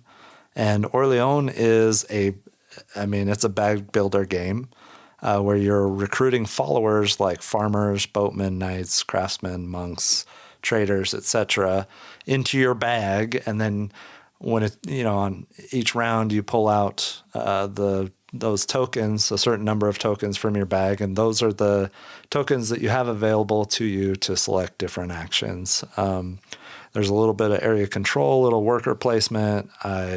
Of all of my games that I like or love, this one has gone the longest without being played, and that hurts a little. I love this game. Orleon is an awesome game. It did make the cut for the board game weekend, and I'm excited about that. That's my number 4, Orleon. Number 3. So my number 3 has been mentioned already. It is Orleon, as was just mentioned by Tyler. And all the reasons that he just mentioned were the reasons I like. And I will echo the fact that, yes, I am very excited to get this one played at our board game weekend. It's one that I, too, haven't played in a long time and am excited to get an opportunity to play it again. So that's my number 3, Orleon. My number 3 is a game that's fallen a little bit for me, but it's still number 3, and that is Troyes. Or Troyes, as most people call it. But the correct pronunciation, I believe, is Troyes. Troyes has been around for a while. It came out in 2010. It plays in about 90 minutes, and it's for 1 to 4 players. Troyes it's a dice game. You're rolling a bunch of dice, and then you're using those dice in either groups or individually to take actions. What I like about the game is there are different cards that come out based on what round you're in. So you have round 1 cards, round 2 cards, round 3 cards, and I believe it's a 5-round game. I may be wrong in that, but as you see what cards get uncovered, you can see what cards work well with each other, and you can really exploit those combos. Find the combos that sometimes it almost feels like it's breaking the game. The combos are so good, right? Yeah. But that process of finding those combos is really cool, and when you can pull something off that's really good, it's a lot of fun. So that's one of the reasons why I like it so much and why it made it to my number 3. I think I considered putting it on my list, and I ultimately left it off. I think at this point I like the Troyes dice game a little bit more than the original game, but Troyes dice almost made it on my list. Did it? Yeah. I've been playing Troyes for a long time. I have a lot of great memories playing with my wife, Alicia, and we just had some great games. She has called me many names while playing that game when I buy her dice. Yeah, that can be frustrating. Which can be a little bit frustrating, but it's always good. It's I wouldn't say always a good experience, because we've had a game or two that has not been great, but more often than not, it's great. It's a great game. All right, so my number 3 is Brass Birmingham, that came out in 2018, and it basically re-implements Brass Lancashire. They're very similar. I could have put either one in this spot because they're both great games. The designers of Brass Birmingham were Gavin Brown, Matt Tolman, and of course Martin Wallace. This is it's just an awesome experience. It also made the cut for the board game weekend, and I'm excited to play it. You're building, you're setting out industry tiles, you're gathering resources, you're trying to figure out ways to collect and then sell the industry tiles that you've put out. You're building a network and trying to make use of the resources that are available to you. I love the coal and iron and the beer aspect of this game, and how that market works out, where you can sell off your coal and iron to get lots of money.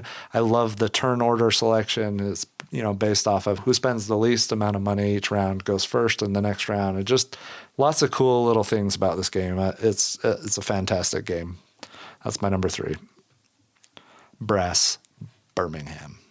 Number 2.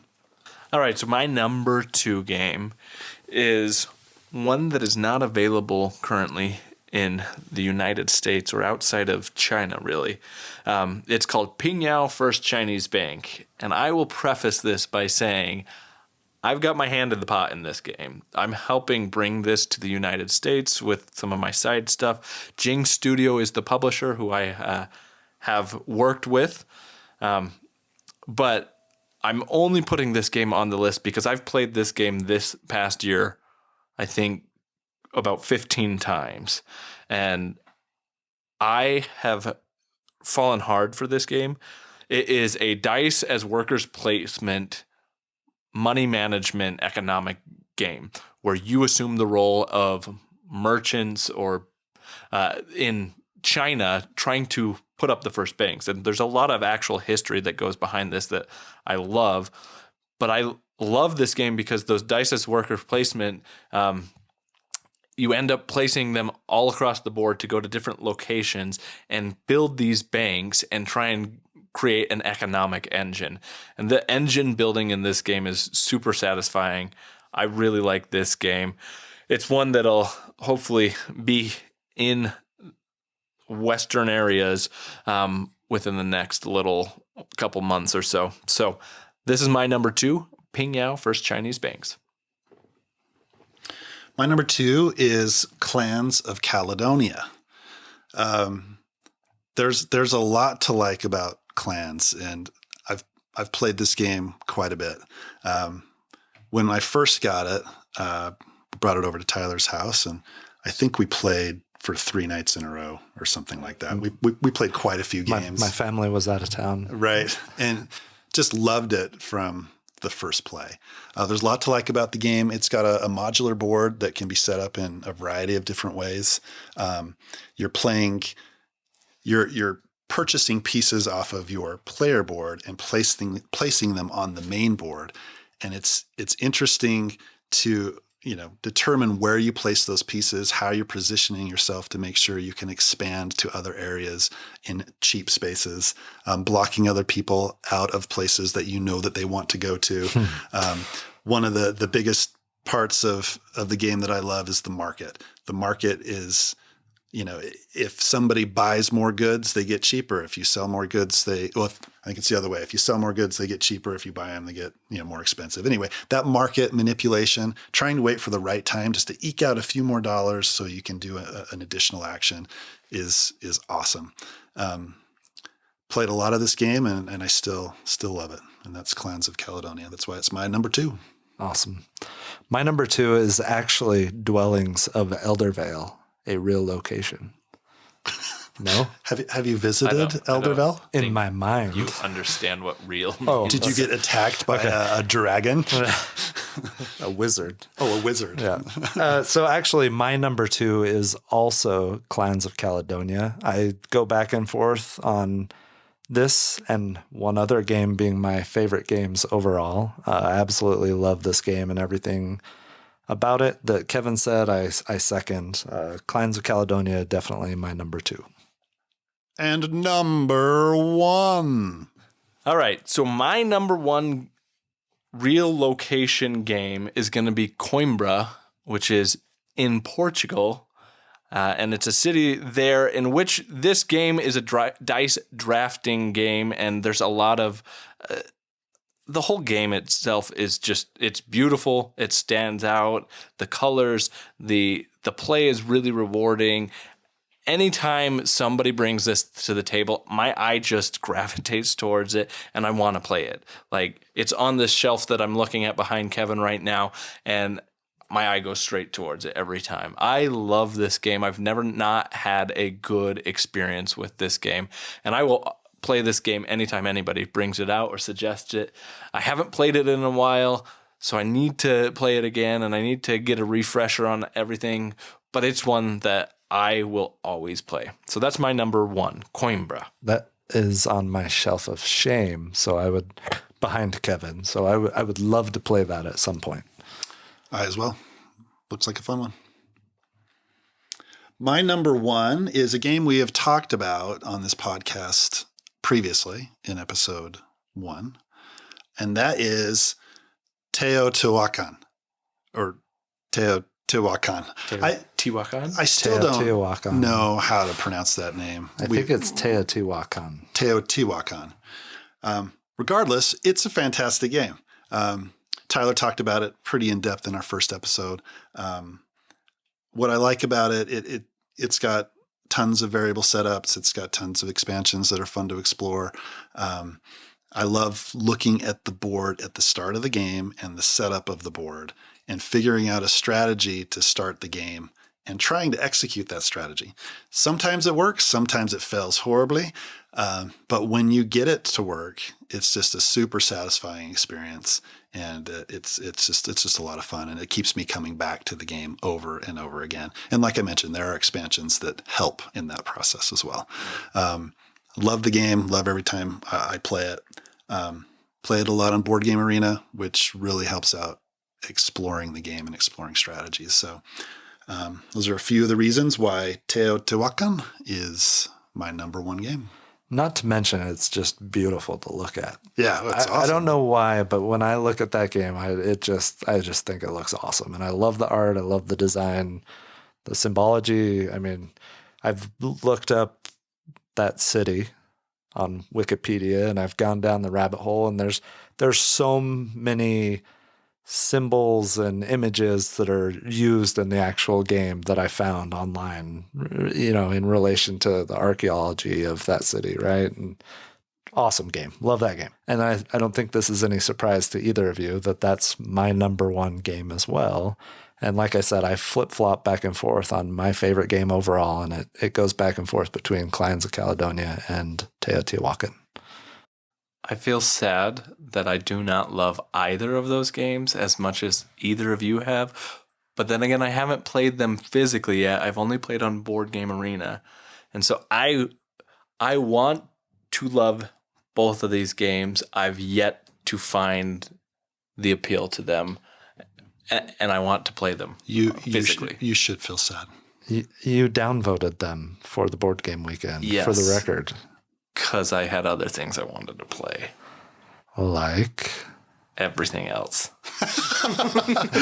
So what you just said is I really want to play. When you guys put it on the table in front of of me, I want to play it. I will say, both of those games, if you play with experienced players, you have a disadvantage. Severe disadvantage, right? So you coming into the game both of those games, a little bit later after we had played, I don't know, 70 times, right. For both of them, it doesn't lend itself to a positive first experience, especially playing online. Right. I think that's compounded by that. Pick up on the cues of other players. You can't ask questions in real time. You can type them in the chat, but by that time you've taken your turn already. Right. So, you should give it a shot physically. For sure. I will. You guys bring this to the table during a non-board game weekend play. For the record, I'll play it. You put Clans of Caledonia at 46 out of 64 and Teo at 50th out of 64. So clearly you're not that interested in playing either of them. No. What you have to remember is the criteria. You did rank them higher than Quacks of Quedlinburg. Yeah. Was Quacks my last? Wait a minute. Is Quacks your favorite game? It was not my favorite game, and in fact, it was the counting spaces that was hard, right? And frustrating. Really Have you ever counted? Math is hard, but one of the things I love about Quacks, really quick, and this ties back to Orleon, right? Like I love the drawing Bag out of a building. bag, right? And the bag building. That is what I but love about I think Orleon does it so much better. Agreed. It's just not as easy to put non-gamers in front of Orleon as it is to put quacks. I can 100% agree with all that. Yeah, and I'm with you, Tyson. I'm not a big Quacks fan. I just don't like it a whole lot. But And that concludes our top 5 list of games based off of real life locations. Okay, now that we're done with that, let's go move on to some things that we're excited about. I'm going to start because I've got something that I'm very, very excited about. It's board game adjacent. Actually, it's very much board game related. It's just not a board game. So what I'm excited about is I just had completed my own personal custom board game table. I worked with a local carpenter here in Colorado, and to give them a shout out, it's Naughty Boarddom. That's KNOTTY BOARDOM. So not naughty as in you're naughty, but naughty as in wood, right? clever. So I worked with Naughty Boredom and to come up with a design, and he created a beautiful table for me. It's a charcoal stained ash wood table that has a vault. It's not naughty altar. It's not naughty altar. Ba-dum-bum. So I'm really excited about this table, and I think I haven't had a chance to play anything on it yet because I don't have the space. My basement is being finished right now, and it's going to be completed hopefully by the end of November, and I will finally get a chance to play on it. I'm excited to play with the two of you, Kevin and Tyler, to be able to break this new board game table in. So that's what I'm excited about.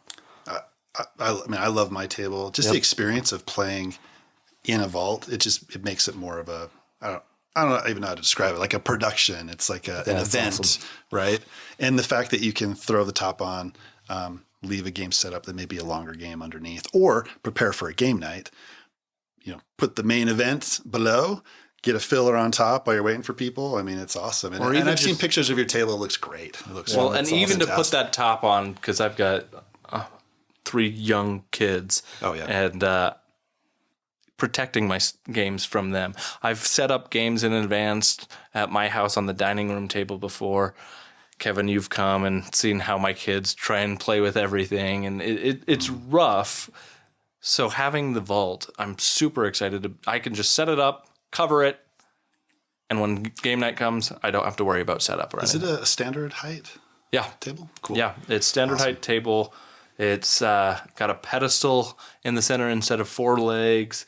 It's got little pull-out drawers for your own specific player areas, cup holders. It's got LED lights. I'm excited. I'll post pictures when it's finally done on our Instagram and with some games on there. We should get all of our tables on Instagram. Yeah, Tyler's and Kevin's are there. Kevin's is the origin game table from Game Theory Games or Game Theory Tables. Now that you say that out loud, I can't remember. Game Theory Tables, I believe. And then Tyler is his custom table that he built himself, which, It's awesome. by the way, both of them, it playing on either table has been phenomenal. I love the experiences we have. So what about you, Kevin? What is something you're excited about? I've had my eye on a game for a long time, back when it was called Railroad Tycoon. It's Railways of the World. Railways of the World is the newer version of it. It's had a few iterations. I have never played the game. I saw on Kickstarter that they had a Kickstarter for Railways of Sweden.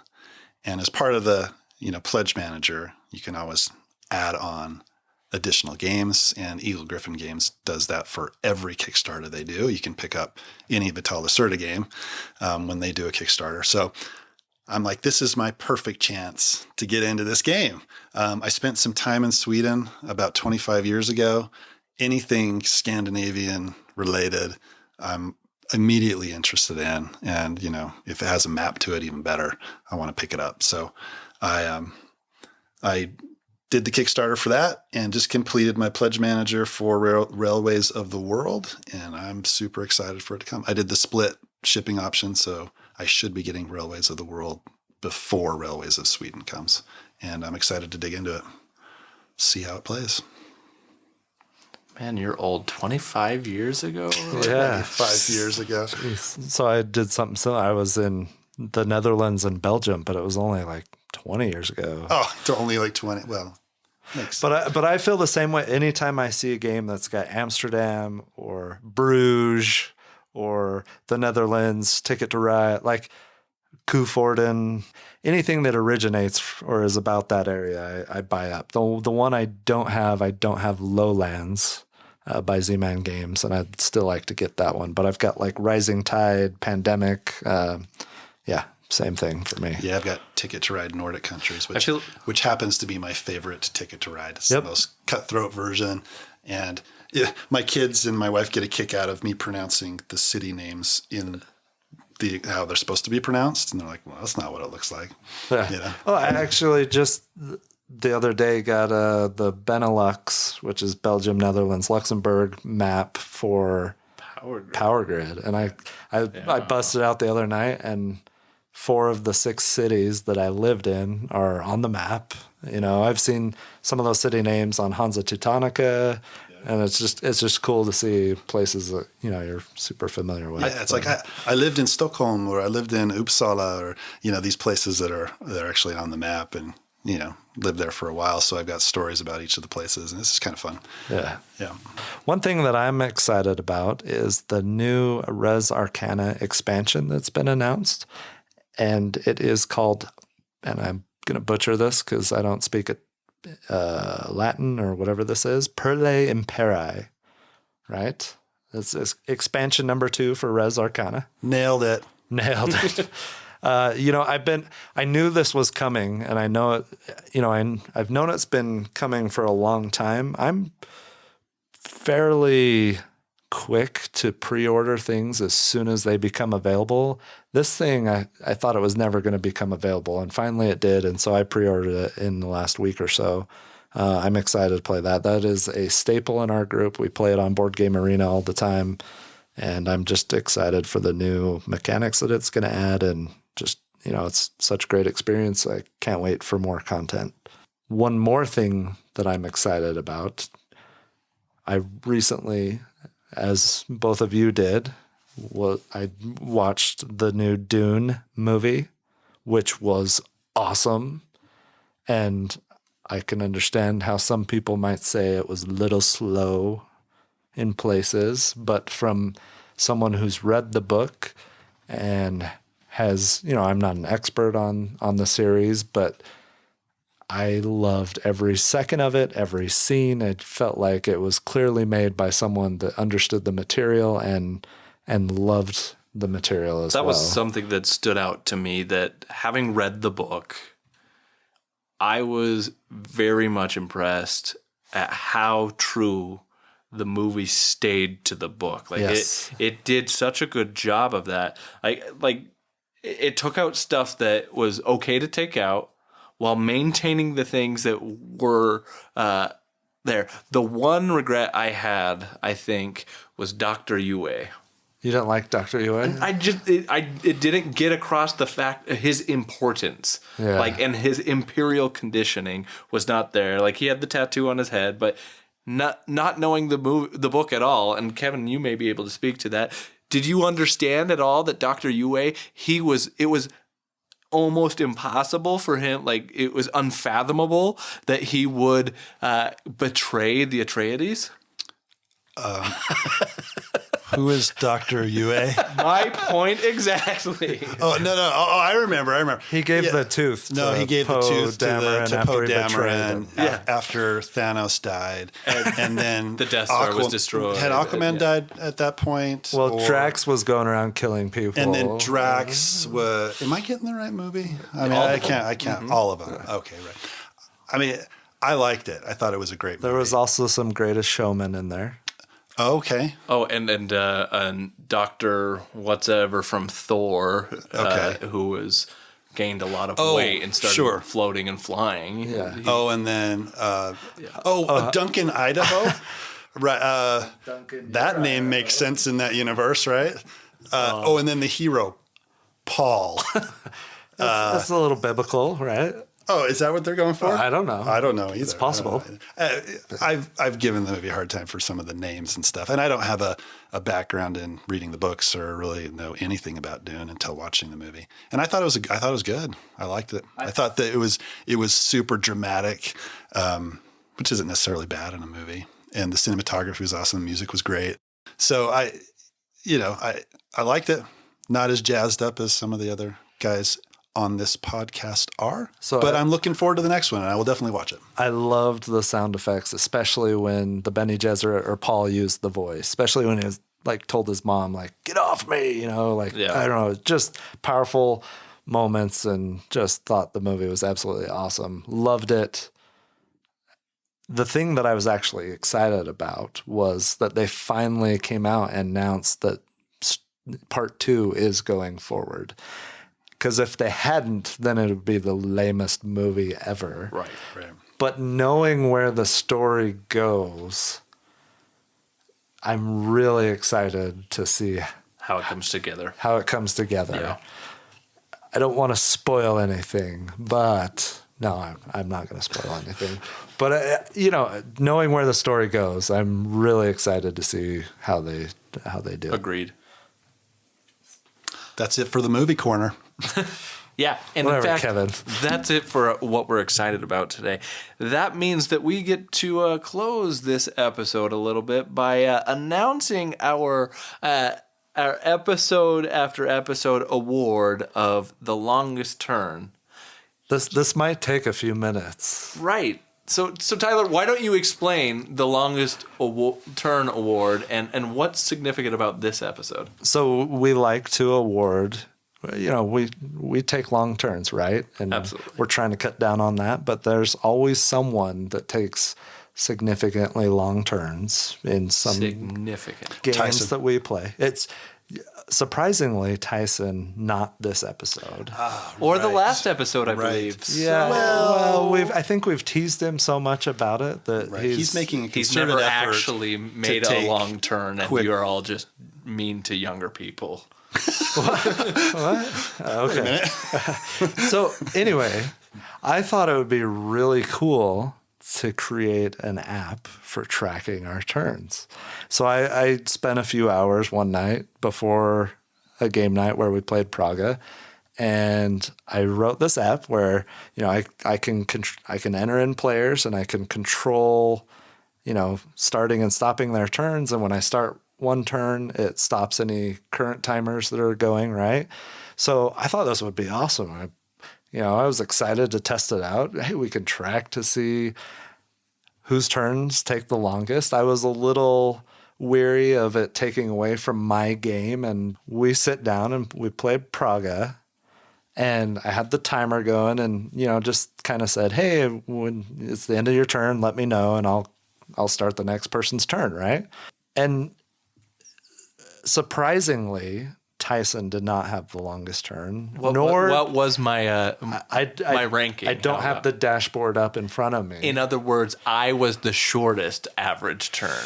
Ben had the shortest turn. Sure. He had about an 8-second turn in Praga, which was impressive. That was. I came very close to Kevin. I was about 1 second shy of having the longest turn, which could have been just me reaching for the computer a little slower at one point. I believe that's what happened. In your heart of hearts? In my heart of hearts. So anyway, so the longest turn, we'll put a big fat asterisk by this one. But I will take it proudly for the second episode in a row. Congratulations. And I feel really good about having it to myself this time and not sharing the award with Tyler. How did this timer application affect your game? It was, while I appreciate all of the work that was done to create said application, it was the worst experience I've had in a long time playing a board game. It was absolutely miserable. I don't know if it was just a product of Wanting to murder how everyone? how that night went or what, maybe it was just a Really bad Praga play? really bad.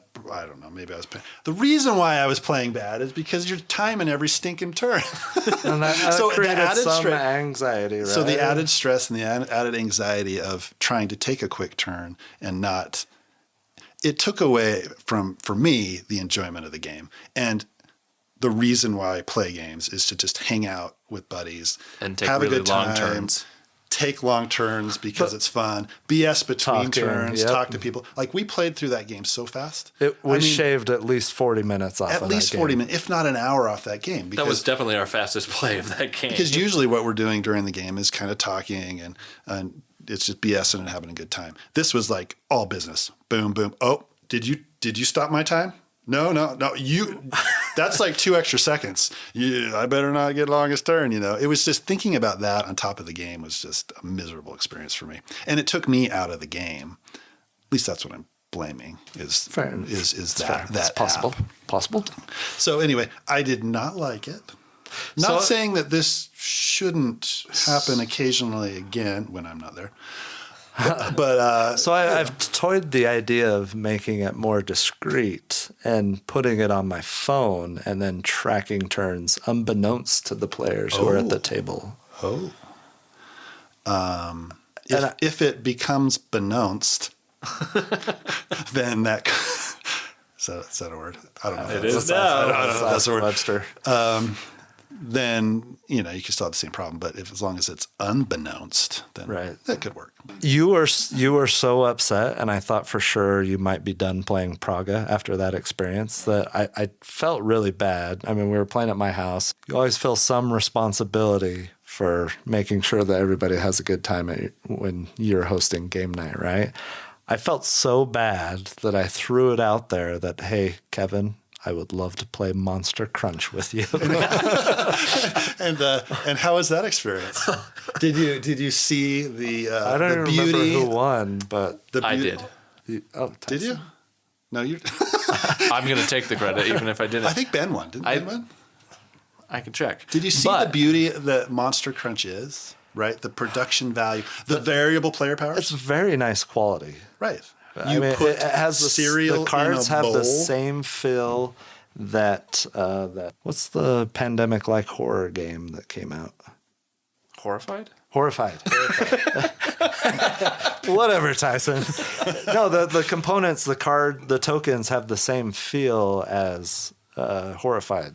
Yeah, and it's very nice quality. which is good quality. Let the record state to the listeners at home that Tyson is indeed showing that he did win Monster Crunch. Monster Crunch. Which I feel very, very proud of. It was my first play of Monster Crunch, And and I know that probably this your is a very last. skill-driven game. And probably your lab, whatever. And I know that this is all about my capabilities as a gamer, so I really appreciate you acknowledging. What did you think of Monster I will Crunch? be, to be fair, after all of the groaning and moaning that comes from Tyler about Monster Crunch, of which I enjoyed participating and giving Kevin a hard time about. Without even playing the game. Without even playing the game, sure. Right. But I did. I enjoyed it for what it is. It's not a groundbreaking, revolutionary game that you have to play. It's like but any if you filler, get the chance and you want to fill up some time in between something else, or you just want to play with family or friends or whomever, I mean, it's a fun game. You got Fruit Brute, you got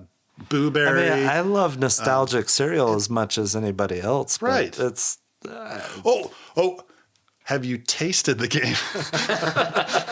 I walked into that one. Because apparently that's a thing you do now. It was one time. One time. If any game's going to taste good, it's Monster Crunch, right? That's true. I actually thought about that earlier, but I didn't want to bring Monster Crunch up. Well, too late now. So the longest turn award goes to Kevin, while the tastiest game award goes to Praga for Fair Judged enough. by the sommelier, Tyler. glad Only that we'll person be able voting to- is Tyler because other Nobody else normal is people don't eat games, right? Everybody else knows not to do that. I'm glad we'll be able to move on from this in episode 3. Very, very We're never quick. moving on from this. New segment, Tastiest Game. Tune in to episode 3. I think that'll wrap it up. Now I'm though. going to go out of my way to put your components near your food, unbeknownst to you. I thought you were saying, Yes, I use that word again. I thought you were saying now I'm going to go out of my way to eat all your games. I'm gonna place your snacks, your M&Ms, your whatever. I'm gonna mingle them with your tokens without you looking from now on, until I get one of you to also. You're just bite going to trap into- yourself again because you've got the track record of There eating game pieces. There goes Tyler with pieces in his mouth again. Well, I think that'll conclude this episode. With everything we've been talking about, it's been a great episode. We hope you've enjoyed listening with us. But before we go, we want to make sure that you're aware of where you can find us. We are on Facebook, The Longest Turn Board Gaming Podcast, Instagram, and you can join our Board Game Geek Guild, Guild 3947. You might be the first one who's not us to join, if you join right now. If you are, Hurry now to be number 1. Yeah. you'll get the first person award. If at some point when we have money to throw around at people, we'll start rewarding them for things, maybe. I don't know. Till Kevin's got a lot of errant geek gold that he can throw your way now. yeah, right. You guys are swimming in geek gold. How do you get other geek gold? I donated to Oh, you donated? Board Game Did you Geek. donate? I donated Couple years ago. and I submit content. Fine. Give me some geek gold, Tyson. I Do did. better. I gave you 200 geek gold. You did? Yeah, go look at your account. Thanks. That's really nice of you, Tyson. Tyler? I'll give you 250 $250. if you don't mention the egg again. I don't want your filthy money. Thanks for joining us in this episode of the Longest Turn Board Gaming Podcast. Be sure to join us next time when we talk about our board game weekend. Thanks again. Au revoir. Later. Ciao. Because I ate the egg, right? Ciao. Welcome to the second episode of the long. So that was an exciting list of things. Let's talk a little bit more about what we're excited about, huh? That was bad. I've had some Can you bad be any more ones. generic? Yeah. Oh, that was an exciting list of things. You guys were pressuring me. Yeah, so we've been wrong every time we've said it. Teotihuacan. I'm going to be editing that part out, by the way. Yeah, no, you should edit that out. Yeah, But it was, creepy mustache or not, I'm editing that part out. I mean, we should keep that transition.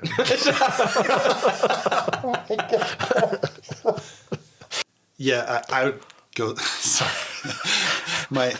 I had this weird noise come out of my throat. And I could not. I could tell it was so random. It wasn't anything you were saying. It's just I had like, Sorry. Sorry, that was my bad apparently. But I have no control of my bodily functions. So Me neither. okay, Number. we're on number 5. Oh, yeah. Okay. Dice drafting game in which you are in the city of Portugal and you're trying to. The city of Portugal. That's not what I meant to say. Thank you. Country of Portugal. In the city of Coimbra. Welcome to the.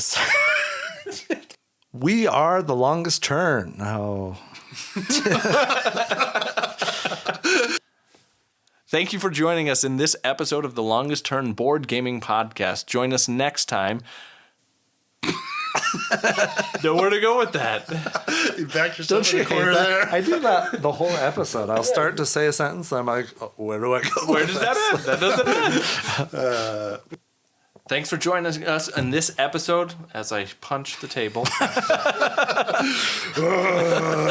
Hulk smash. Remember how you said no taps? Well, I just wanted to make sure there were taps. Happy Tap, tap. Well, thanks for joining us, and we hope you have a great time until the next episode. I have no idea why. That's a terrible ending.